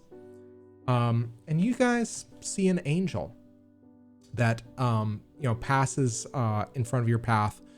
There is something that all of you notice. He's kind of by himself, this angel, and appears to be just kind of like passing in front of you. And you see Ocarian makes some kind of gesture with his hands and closes his third eye and kind of like turns away. And you just hear him say, "There, but for the grace of Queen Frageliva go all of us." Before saying, "Well, come along this way." What was that about? Oh, well, there are some members of our... Actually, make me, I think that there's some members of the Orders of Angels that we prefer not to speak of. in the city on the hill, as it were. Nothing to be worried about, so to speak. We don't know each other very well, Carrion, but let me give you a little taste of who I am in brief. Everything you said makes me want to know more about what the thing is that you're not going to tell me. Make me an interaction roll. To the 0 Benny that I have in that. Yeah, let's do this thing. Here we go. I'll spend what's it called? Sortilege. Yeah. No need. No, you don't. You do not need to do that, my dude. I'm doing All it. good. Oh, okay. I'll roll another dice. Okay. What does that mean? Oh, I think that's a 0. Okay, well then it's a good thing that I rolled 2 because I have 1 6. Awesome. I'm using my new fancy invisible sun dice, and the 0 has a symbol on it. So I was confused by what it said. Oh no, sorry, it's a 4. It's just the font is very funky. So it's so is it, what's the total? 4 or? It was a 6. I rolled a 6 and a 4, so Oh, I'm okay. assuming I take the higher one. There we go. Yeah. Yeah. So there is a moment where Ocarian just kind of bristles a moment, and then, well, there are those who live in Silver Sun, angels, of course, that unfortunately, for whatever reason, have defied our norms. They no longer create. And to be quite honest, other angels find that anathema. Several can be a little bit more prejudiced to them, but I try to think upon them and meditate upon them and pray for them to the best of my ability that they might find their inspiration once again. If they don't create, what do they do? I am not privy to this knowledge. I have not followed them to their community. What are they called? Well, the less kind members of the angelic order refer to them as scabbers. And the kind version of that? Just the outcast. Just.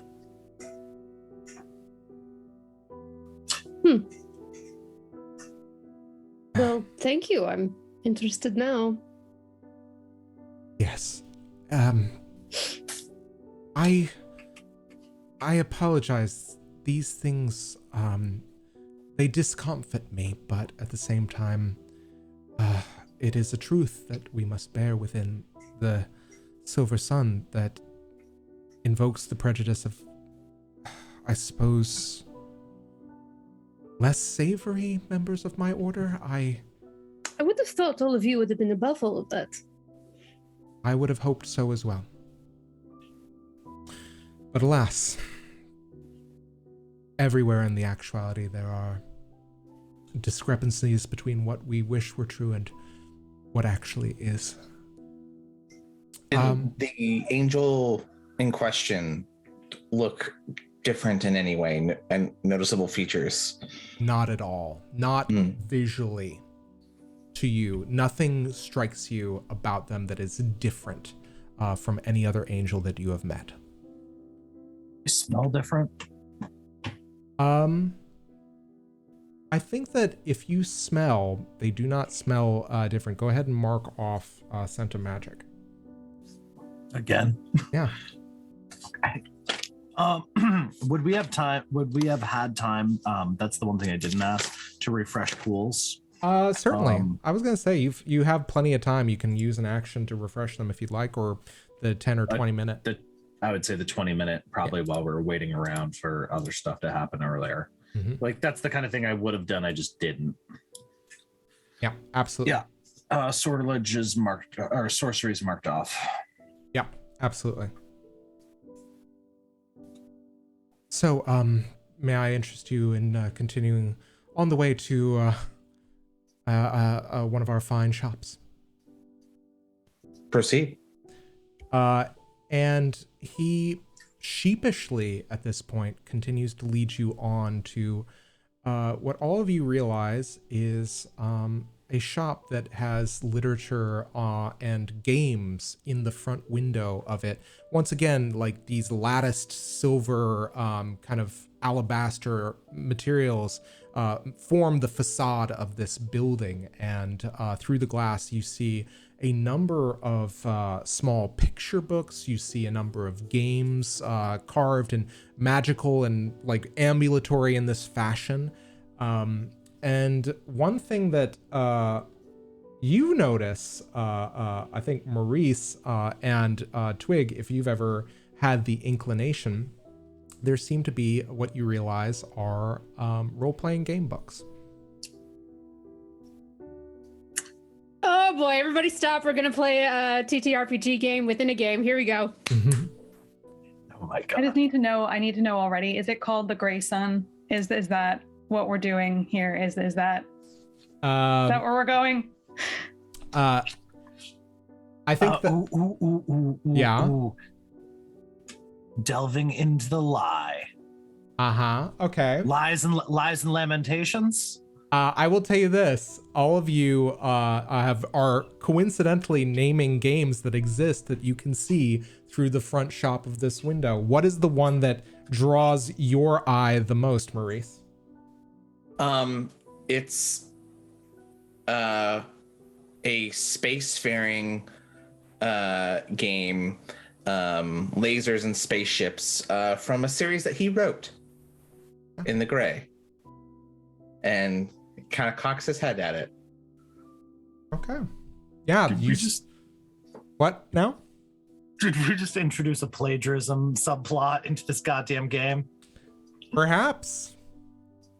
So as you guys enter in, there is this one kind of angel that is behind the counter, but as you kind of look at them, you realize that they are in their spiritual form, and they are this kind of wandering mote of light that seems to be kind of like dancing from shelf to shelf before kind of arriving in front of all of you, just saying, "Welcome to our humble abode, games and entertainments. So, what can I interest you in?"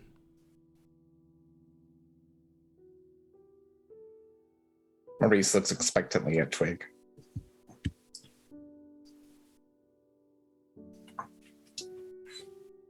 I don't even know where to start. Do you have anything spicy? Picture books. Do you have any picture books? Oh, what pictured books do we have?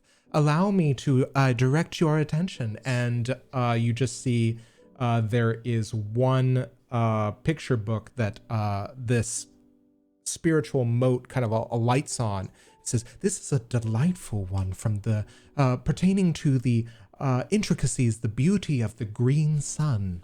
And you just see a picture book in very elaborate font that seems to be written Jack of the Green.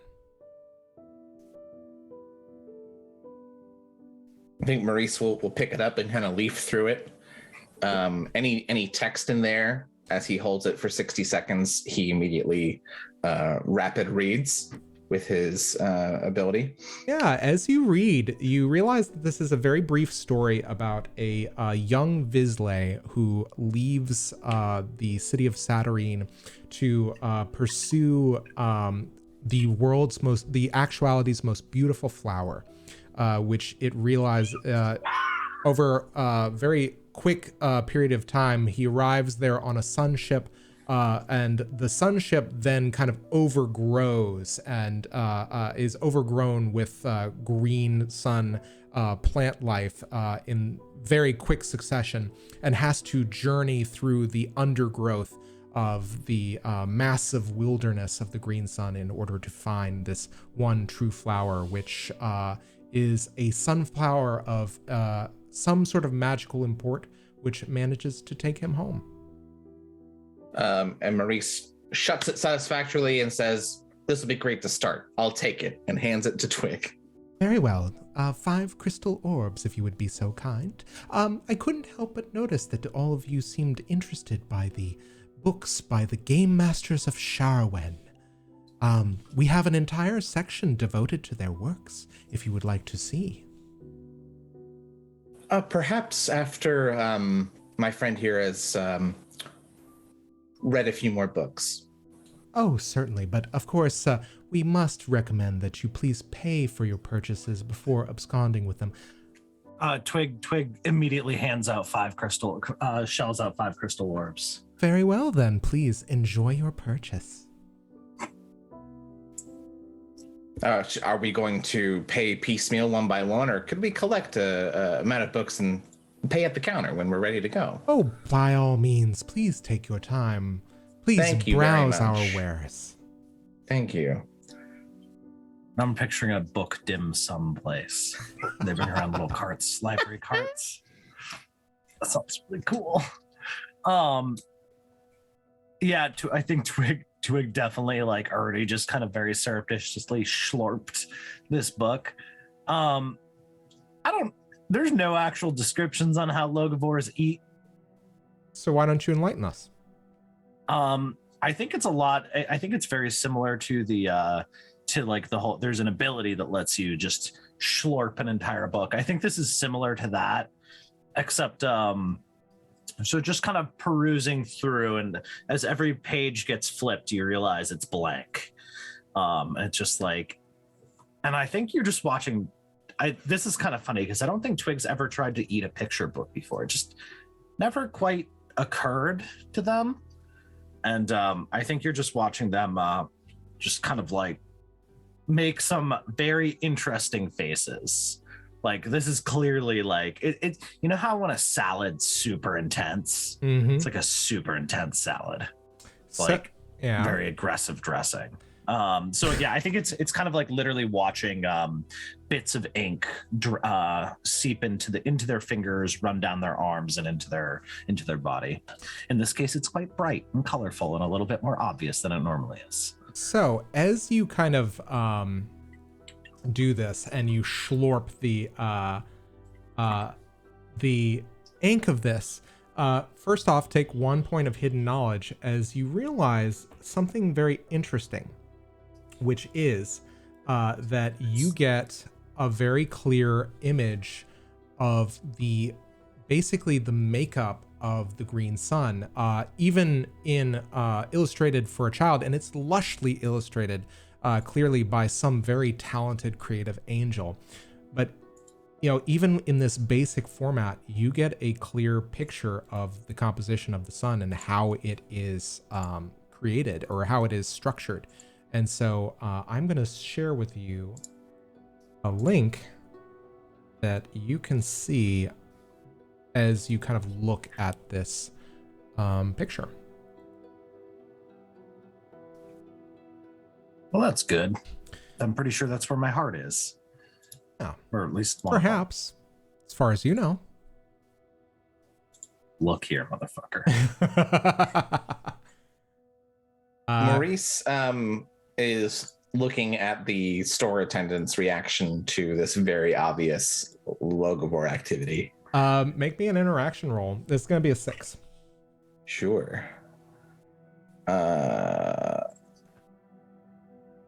I'll spend 2 bene and a sortilege.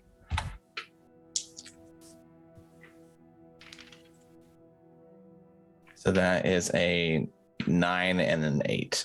I will tell you this. You get the sense that there's like this very hard work. There's like a shudder of the light very quickly before that kind of like sing-songy, very placid tone kind of underlies their sales pitch and kind of like their bid to go ahead and enjoy the rest of the shop. But you realize that it is very unmistakably hiding a sentiment of watching that get slurped up. Anything else to show me? Anything that I will be handling and purchasing? Yeah, that's a question. Would you like to take a look at the games of Sharwin? I think Maurice looks to Twigg and says, would you like to try something different? Well, I didn't realize this was like a curated experience. I'm not letting you touch anything in here that we don't buy first. That's fair. That's fair. What are the other two doing? I'm just curious because this is I'm comfortable narrating Twigg's super great, honestly very hungry, think that day. Gav is just sort of is more focused on this hilarity and is sort of just like idly pushing books in and out of the shelf. As like she's like yes, I am customer. I read. I do that.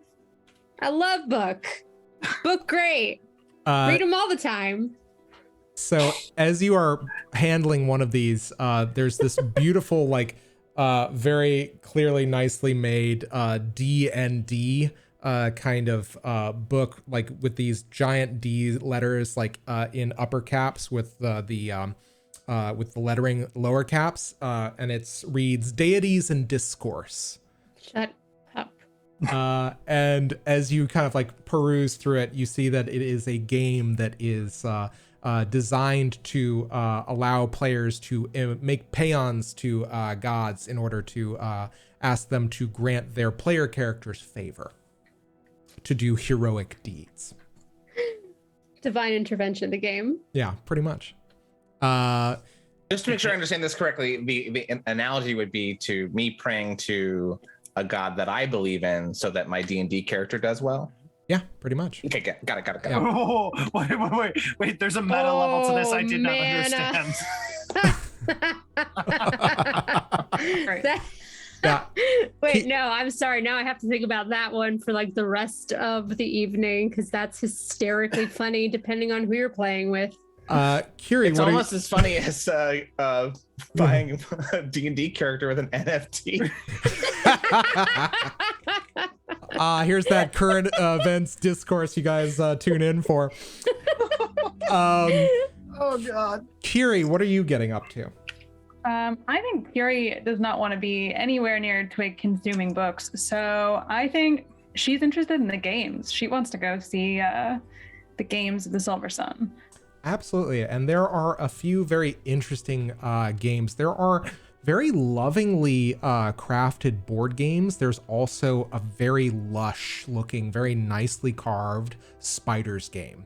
But the thing that's interesting about the Spiders game that you see are there are multiple pieces that have been added on, and you realize that, you know, the Spiders game is different from region to region, depending, like it has little modules that you can kind of affix onto games. And this one seems to have a set of, it's basically an addition that is also kind of seems to add ant pieces onto it. As if the ants are working in opposition to the spiders on the... Oh, the ant expansion. Yeah, I haven't played that one expansion. Yet. Yeah. It's basically Root.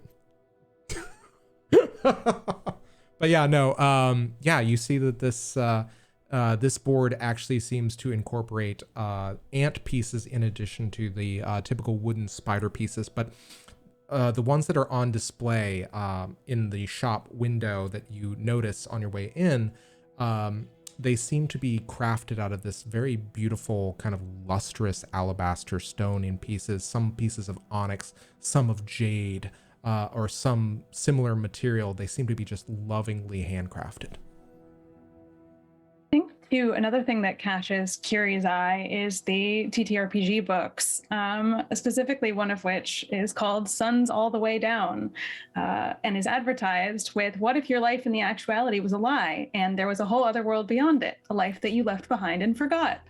I think Kyrrie is looking at this and she's like, fascinating. What if the Beyondverse was like an academy where players are students and they've created the actuality as a world to study it, only for their characters to create lives of their own and seek to ascend to study at the academy? I mean, I suppose that's plausible. After all, Basil Victorum did come out of a book. Oh, fascinating. As you're looking at this, Kyrrie, you can't help but notice that there's a little expansion module for this game. A very small softcover book that as you pull it out, there's something about this that really resonates with you, the title of it, which is at the threshold of the labyrinth. Yeah, she'll pick it up. Okay. And you just hear the shopkeeper once again say, fine choice. A very fine choice indeed. One of the more niche offerings that we have from Sharwin, but no less accomplished are some of these game masters. Very interesting. Do you need the base game to play the expansion? Oh, certainly, yes. It would offer the most complete experience, but oftentimes our customers use them as art objects unto themselves. So it's both an aesthetic piece and a playable story. Yes, exactly. Fascinating. I think we're going to grab a copy of this. Oh, very well. If you would like both of these options together, it will be 20 crystal orbs, but if you just want the expansion, it will be another 5 crystal orbs. Why not do both? Very well. Perhaps I can convince my friends to play with me someday. And you have now a copy of Suns All the Way Down and the Threshold of the Labyrinth. Twigg is covering that. I think Twigg just kind of wanders over and just keeps dropping. How is this thing taking money? I just realized we didn't cover that bit. I will say that I ask that you please leave the crystal orbs on the counter, as it were. Yeah, Twigg dumps another handful of crystal orbs on the counter while smiling at this point, slightly maliciously. And I will say mark off about 20 crystal orbs, assuming you're going to just pick up like 4 books. Yep, gonna do it. And thank you for indulging my meta nonsense. It warms the cockles of my heart. I am happy to indulge meta nonsense, what gives me fodder for later. So you guys have this the run of the shop, and I think you make a number of purchases before it comes time for you guys to retire for the evening, unless there's anything else you'd like to do. I think Maurice will check out the TTRPG based on the book series that he wrote, Space Dynasty, and it even has his pen name from the Grey, Glenn Rune. And he picks up and he leafs through it and looks for any detail that's out of place, and no, it's exactly everything that he wrote, and it's correct. And he puts it back and then pulls up and looks for publishing information. Any other details, any other illustrators, any other names on this thing. Well, I will say this. Interesting. Make me a perception roll and let me know what you got. Sure. I'll throw 3 into it just because I can. 10. Okay. So you realize that the publishing information is exactly the same as everything that went into the production of this book in the Grey, that it probably came straight from the Grey, as though it were on the shelf of Grey Memories someplace. But the thing that gets you and kind of like interests you the most is that this is a recommended kind of like a recommendation, which is, it's marked very clearly, preferred guest recommendation of, as soon as I kind of tell you who that is, one moment, as soon as I look this up, rather, the guest recommendation of Varuna Shikar, aka the Sterling.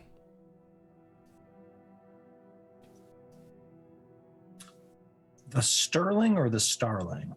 The Sterling, as in sterling silver. Maurice files that information away for sure. He doesn't purchase the book. He takes another look. You said that these were offerings from Sharwin, or is that the name of the store, or what was that?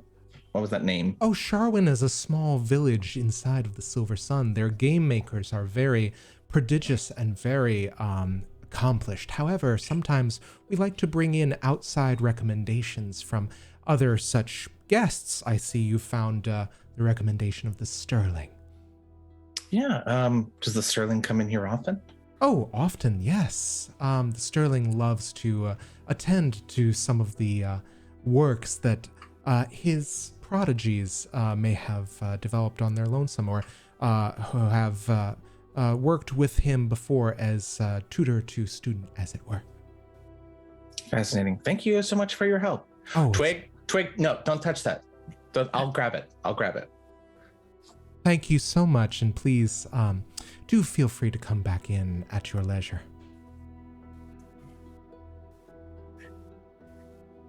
And so all I think Twig sitting here internalizing that there's been Duncan has not gotten a single word said to him while it's all been Twig, don't touch this. Twig, don't lick that. Twig, don't sniff this. Twig, don't touch that. I think Duncan I think Duncan says you really shouldn't touch that. Dad says you really shouldn't touch that.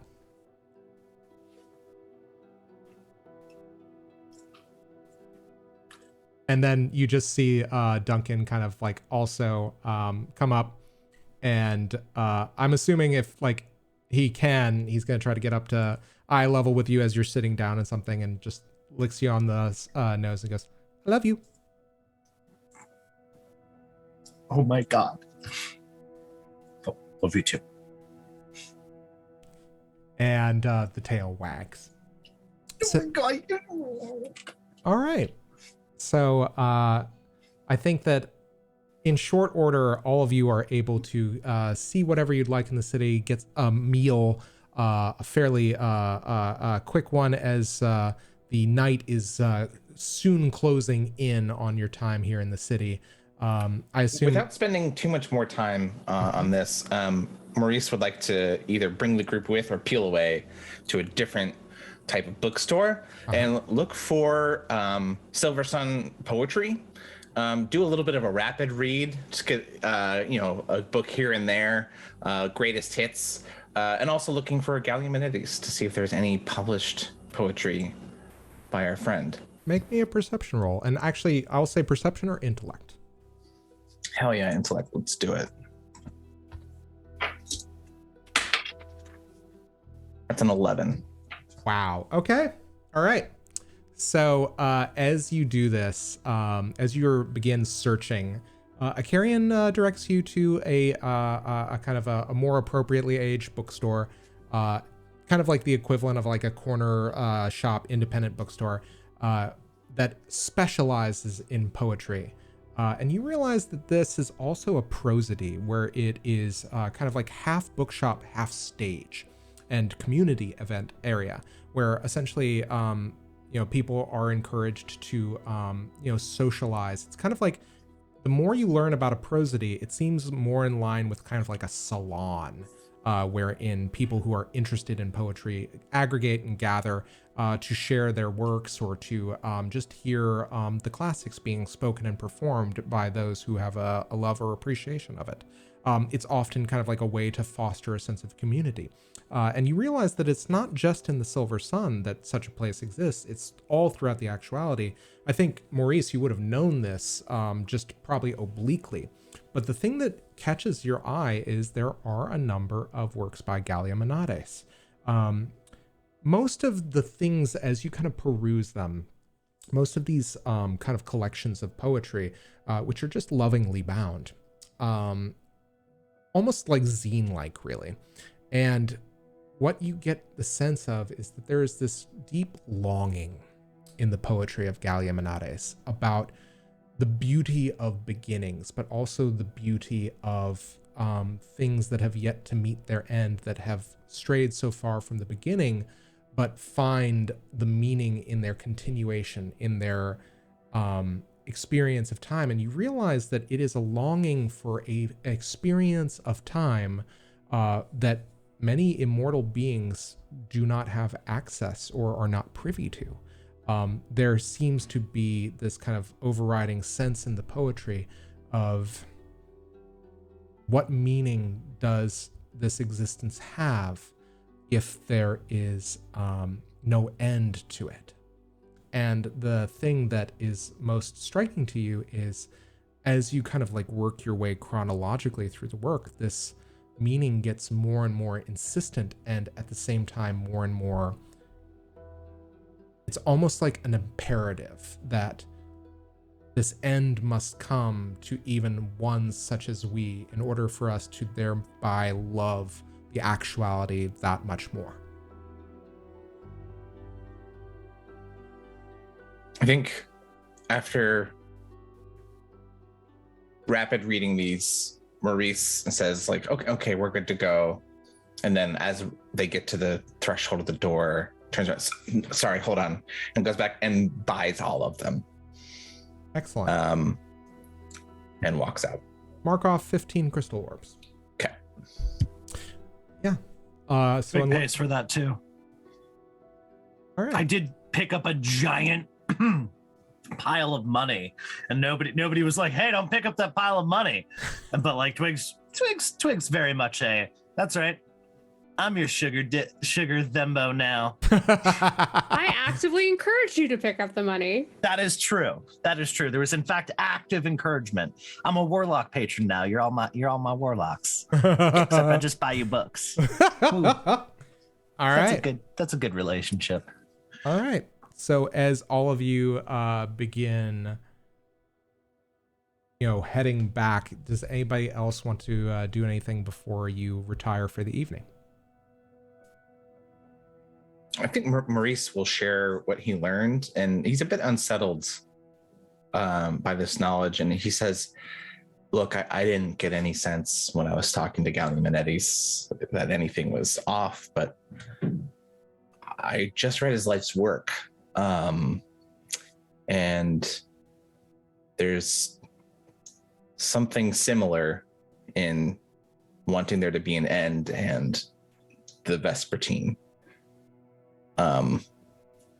Maybe we should pay him a visit. I mean, no harm in that. No, I agree. I'll happily talk to him. And, shouldn't overplay our hand, make it casual. Actually, maybe I shouldn't go. Maybe I should stay behind. I think I can tell when someone's lying to me now. that's pretty cool. Yeah, let me know what you find out. I promise I won't do anything rash unless he makes me. Look, Gav, just don't promise me anything that you'll have to follow up on. I promise to only speak with him. Unless he draws a weapon first, in which case all bets are off. He nods and goes to head back to the room and says to Twigg, you're welcome to eat these. I've read them already, but they're beefy. How big are the volumes physically? I mean, they're zines. They're fairly thin, but they're many in page. They just seem to be kind of probably newsprint style print. Yeah, Twigg yoinks them and puts them in this field jacket that over the very dramatic extra armor of the 13th hour. But keep them in order. They're in chronological order. It won't make sense if you don't. Sure.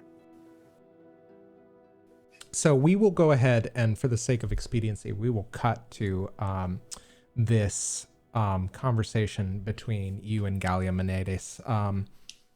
So, Gavriel, easy enough, you find your way into the kind of this area, this kind of suite where Galiamenades is recovering and recuperating. There are divine angelic order members outside, kind of stationed outside the door, as is per kind of customary with many of the kind of diplomatic quarters here. You found this to be the similar case when you guys were staying there, but it's just Galiamenades being attended by one of these order members before he looks up and says, could you please leave us? This person saved my life. And the order member nods and leaves, leaving the two of you alone. That was quite a harrowing experience you had. I hope you don't mind me coming to check in to see how you're doing. Not at all. Of course, I couldn't mind.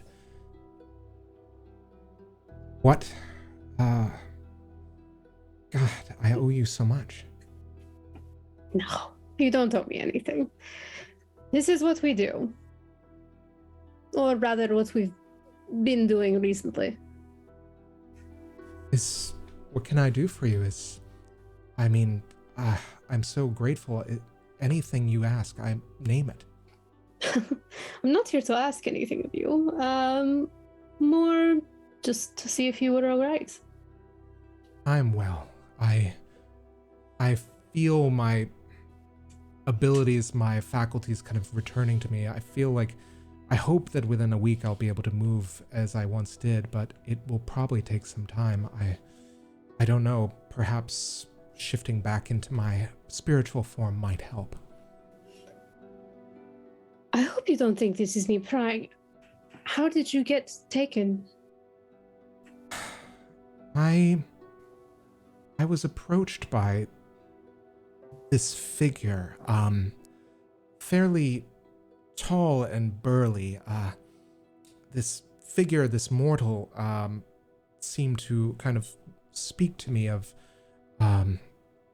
it whispered something in my ear that it felt like I wanted to hear.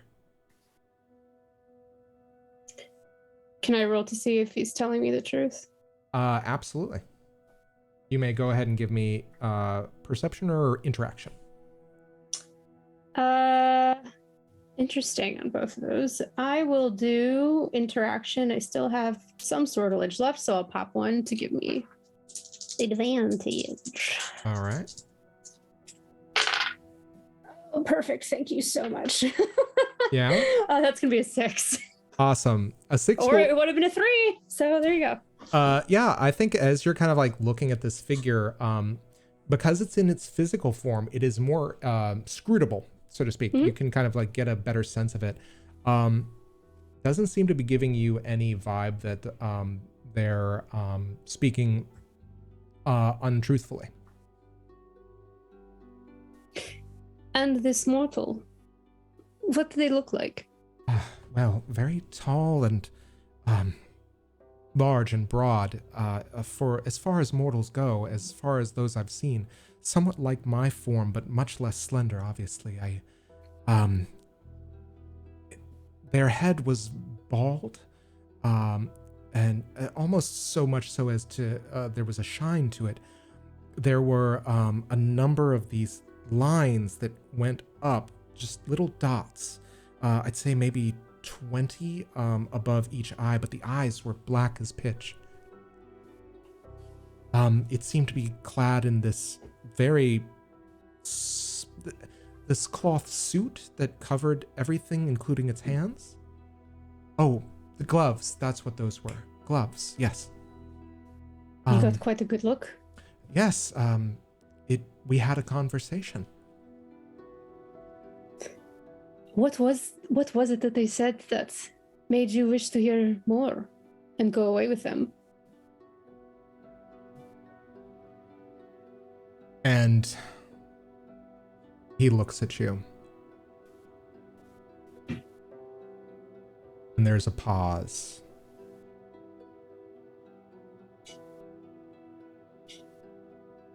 They told me that they knew that I was unhappy,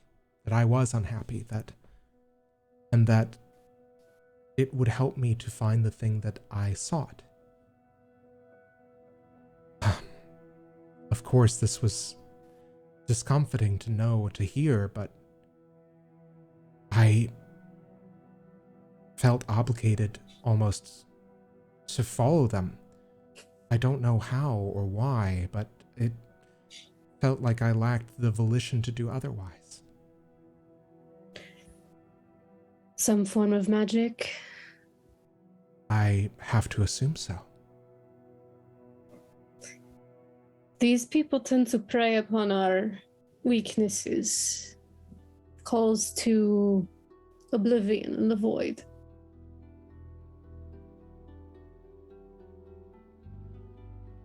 And it kind of like looks at you, this angel looks at you quizzically.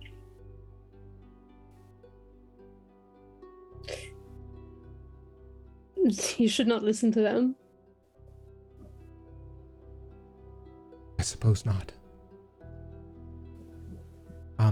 I am really grateful. Your friend. I'm sure he'll be pleased to see you regardless of the judgment that is rendered upon him. I have to hope that my words found purchase. But in that place, unable to move, I realized that while that creature, that person, whatever they were, while they made this promise to me of giving me what I sought, I felt that I had so much more that I wanted to do, so much time left that I wanted to have. Is that strange? But in the moment when I felt so threatened that I would find what I most value? I do not think it's strange at all. You're not mortal, but that is the most mortal thing anyone can desire, is more time. We don't get much of it, and rarely do we use it wisely or know what it is we ever want. What does that feel like? Terrible, most of the time. And the other half the time, we do it wrong. We don't say the right things at the right time to the right people. Have you gone to see your friend? Not yet. I was hoping to see him before judgment. Well, you shouldn't waste time on that, should you? I suppose not. Can I get another read on him? Absolutely. That was beautiful of you guys. What are you looking for?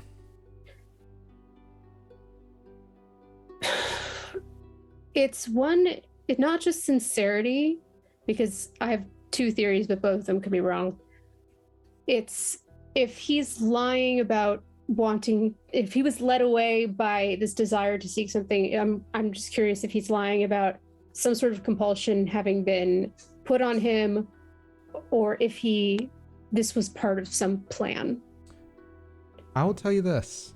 If you would like, you can use sortilege to magically peer with the seed. Yes. Yeah. Go ahead. Roll 2 dice. Got to pull that magic one now. Heck yes. That's a 9 on the sortilege dice and a 1 on the regular dice. Okay. That indigo light that is imperceptible to this creature kind of shines. And you realize that it is sincere in that it was moved by some power unbeknownst to it. But the thing that it strikes you is that power also encompassed this creature, this Vespertine agent's ability to hear what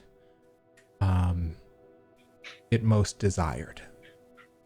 And you realized in this moment that the Vespertine prey on the weak and on the wounded and on the doubting. And that in this particular instance, they found a perfect instrument for their will. And it impresses upon you more the desire for why they have no place in a just actuality. Gav relaxes a little bit, realizing that she doesn't believe that this angel is an agent of the Vespertine. And sort of gives Galiamenades a nod. Go see your friend. Don't wait for judgment to come. I will. Thank you again, Miss Mrs. Gavriel. Gavriel. Thank you. And Galiamenades begins limping out the door.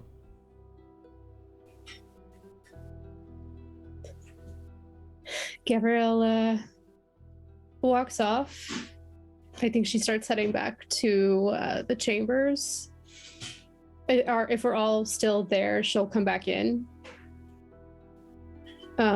He's not one of them. Merely a victim of their machinations. Maurice is visibly relieved. So, She and Gav goes over to the valise that I think she set down in her room. Door's open, so she's just speaking of machinations. The sooner we can ascertain that this is no longer a threat and a tool for us, the better off we're going to be.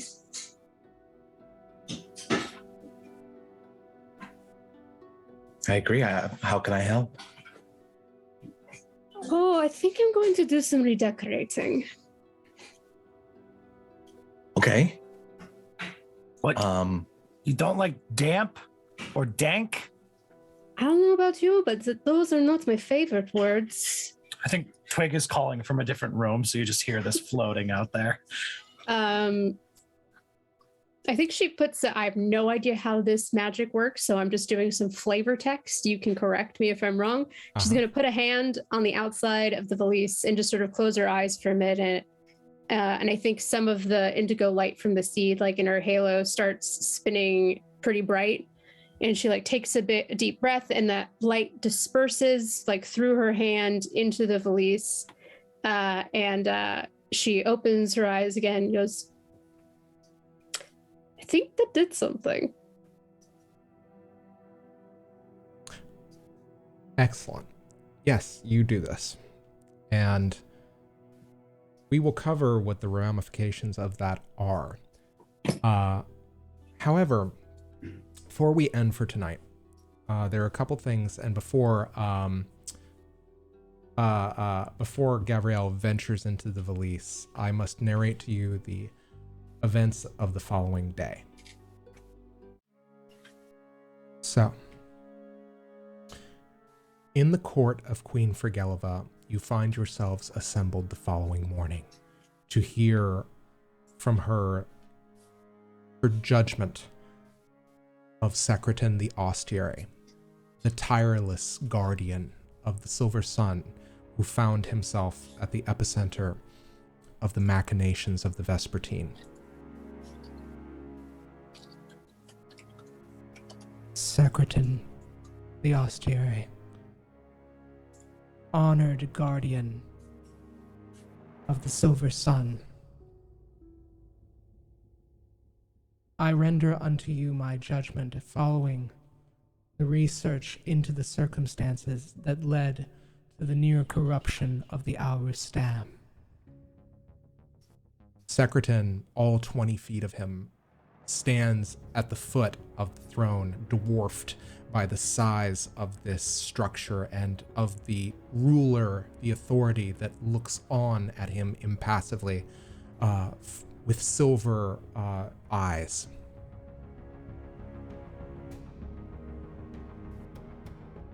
You have failed in your duty to guard the city, but it is with great fondness and respect that I consider all the times you have safeguarded it from those who would wish ill will upon it and its denizens. For this, while I cannot grant you total clemency for the actions that led to its breach, I can, however, mitigate the justice that I must render. You shall find yourself stripped of your abilities and your duties, but you will remain in this, the Silver Sun, with your life, be that as it may. Do you understand these consequences? And there is a hitching delay in Secretan's reply. I understand, Your Majesty.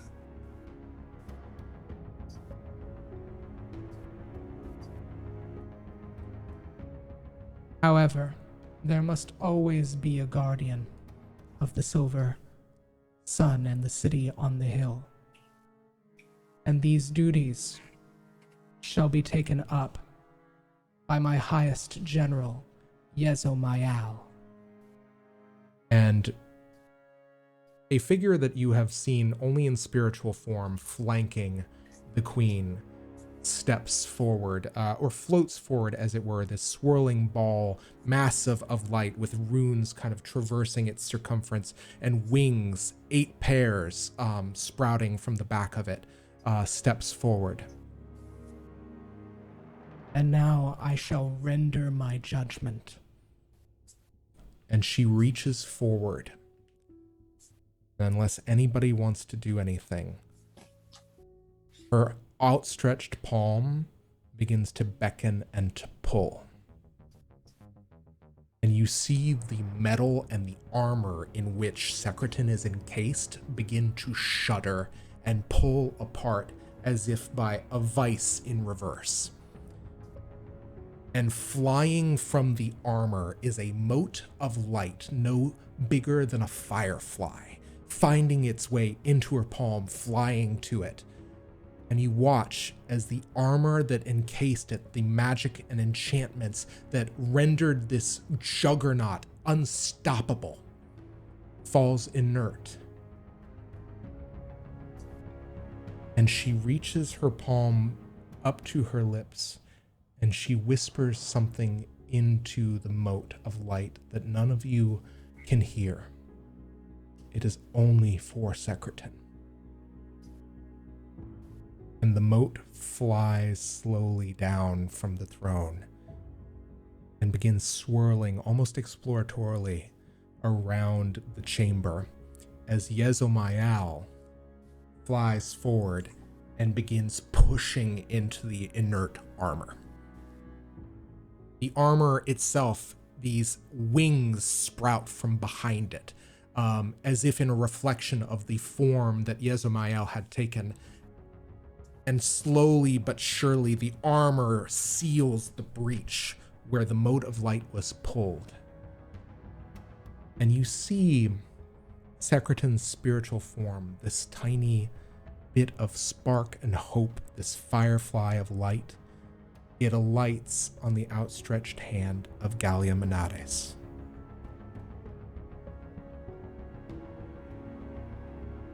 Thus is my judgment rendered. Thus shall the silver sun always retain its guardian. And on their way out of the courtroom, as Queen Frageliva bids them go, you hear Galiamenades say to this mote of light, I think this is a new beginning for you. And slowly, haltingly, having to relearn the speech that was so laborious before, the mote very quietly says back,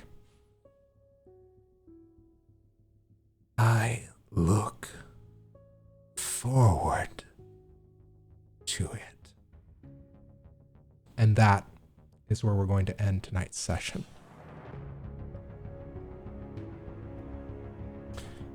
So, character recaps. We're going to go very quickly because we're running a little behind. Gavriel, joy, despair, character arcs? Definitely joy. No character arcs today, but that surprising heartwarming moment definitely did it.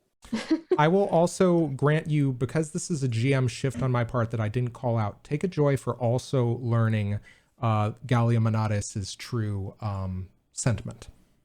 God, I actually got to start getting sad here, y'all. I have 16 despair and 26 joy. Awesome. Well, give it time. Take Thanks. take one acumen for your fact finding there. All right. Moving down the line, Maurice, joy, despair, character arcs. This is a joy. Solidly, mostly positive all around. The brief scare of Galiamenades not being forthright was put to bed, and the judgment was good, and his friends are all good. It's joy. Excellent. And take one acumen for discovering the curation of the Sterling. Twigg, joy, despair, character arcs. Oh, we were veering wildly towards despair after that creepy interaction with an echo in the trees. But you can't name drop new beginnings and the chance of a new story and a new path unfolding. I think that solidly shifted the experience of this quest into joy territory. Excellent. Take one joy and take one acumen for your interactions as well as your safeguarding of the materials from the valise. Mm-hmm. The safeguarding of the materials. Yes. Safeguarding. Yes. Kyrrie, joy, despair, character arcs. I think probably joy for Kyrrie this episode. Secretan didn't die. I think that was important to her. And she might not completely agree with the Queen's decision, but nonetheless, I think she accepts it. And maybe even kind of understands it in a way. I think Kyrrie's done a lot of thinking about figures in authority positions and how they have to kind of not only make judgments on the basis of their own ethics and their own subjective decision making, but also to do so for a realm and for a city and for a wider populace. And so I think Kyrrie maybe appreciates that a little bit more than when she challenged Queen Frageliva the first time a couple of episodes ago. But overall, I think she was happy to kind of get to see some of the streets of the Silver Sun, as it were. Was very happy to be out of the forest, I think. I think her mood probably brightened substantially exiting that place. Excellent. Yeah, please take one joy and then take one acumen for your discovery. So I should say actually discoveries. That said, guys, let's go back round robin once again. Shout out some plugs. Marcy. Yeah, I'll do my usual little spiel for the channel.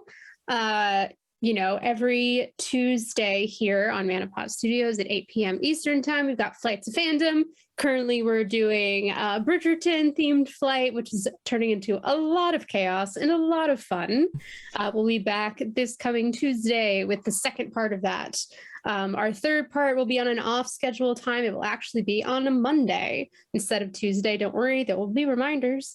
And then if you're not sick of Flights of Fandom just yet, we're going to be coming back in May for a Star Wars themed flight. The third part in 2 previous installments, both of which you can find on our YouTube channel, of which you can find many other videos on there, including past videos of this show. So if you're just tuning in for the first time, or maybe you're still catching up, definitely go back through that. There's a lot of good stuff in the previous episodes. And also if you ever want to game with us, hey, you should check out our Discord and chat with us. Awesome. Moving down the line, Bill, shout outs and plugs. I'd like to shout out you and Marcy for that wonderful scene. That was so beautiful. I'd like to plug Martina da Silva, who orchestrated our theme song. You can find more information about her at martinadasilvamusic.com. She's got a Patreon. She releases new music and new recordings multiple times per month. So do check that out. She's amazing. Also, Yazeba's Bed and Breakfast, the Indiegogo fundraiser is still going on, still more than a week left. So check that out. Friend of the show, Jeff Stormer, made a bunch of shows actual plays for Yazeba's Bed and Breakfast, including players like Brendan Lee Mulligan and Matthew Mercer. Really excited for Jeff Stormer and all that. So check that out. Excellent. Hopper, shout outs and plugs, and no cursing. Thank you, Octopus Totem. Fight me.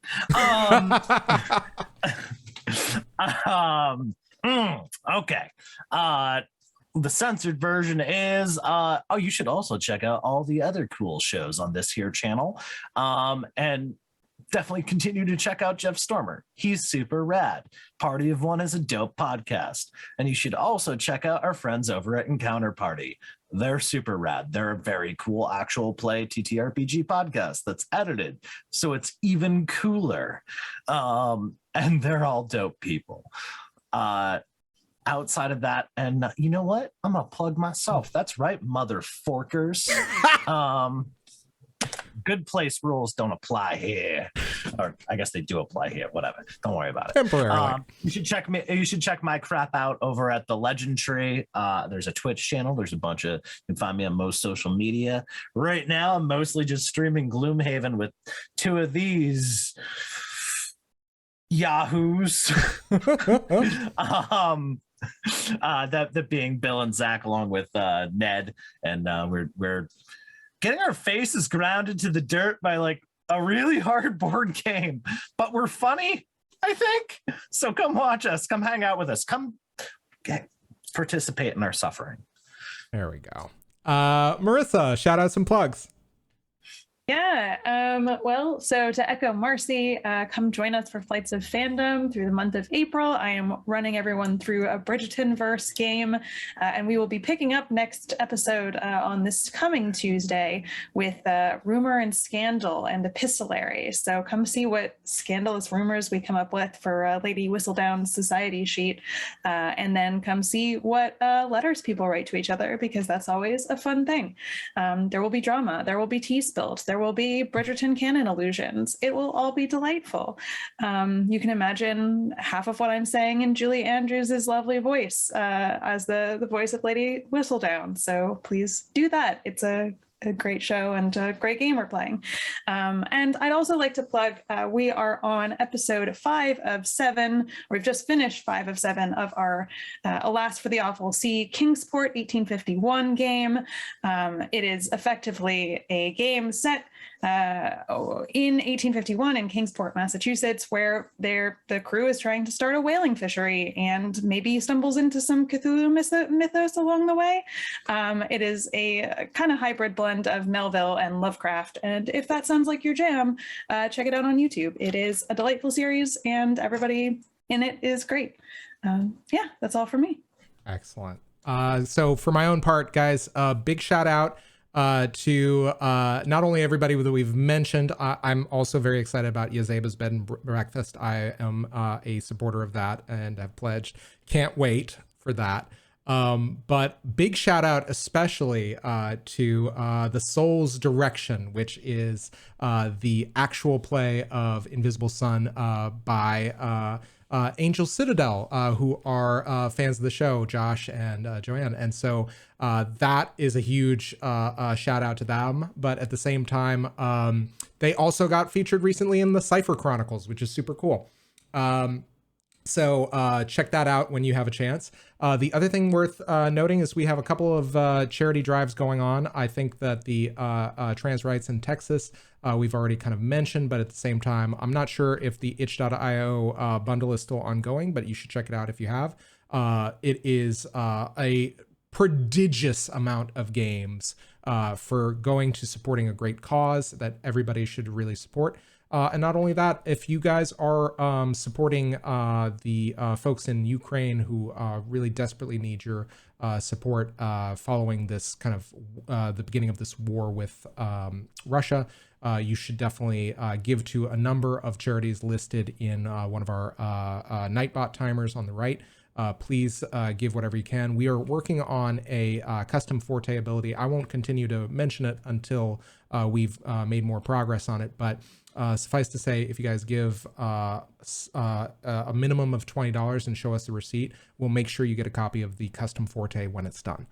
So look forward to that in the nearish future. Otherwise, guys, lots going on in the world. Take care of yourselves, take care of each other, take care of the ones that you love. Be well, be healthy, and most importantly, may the invisible sun shine on you all. Thank you and good night.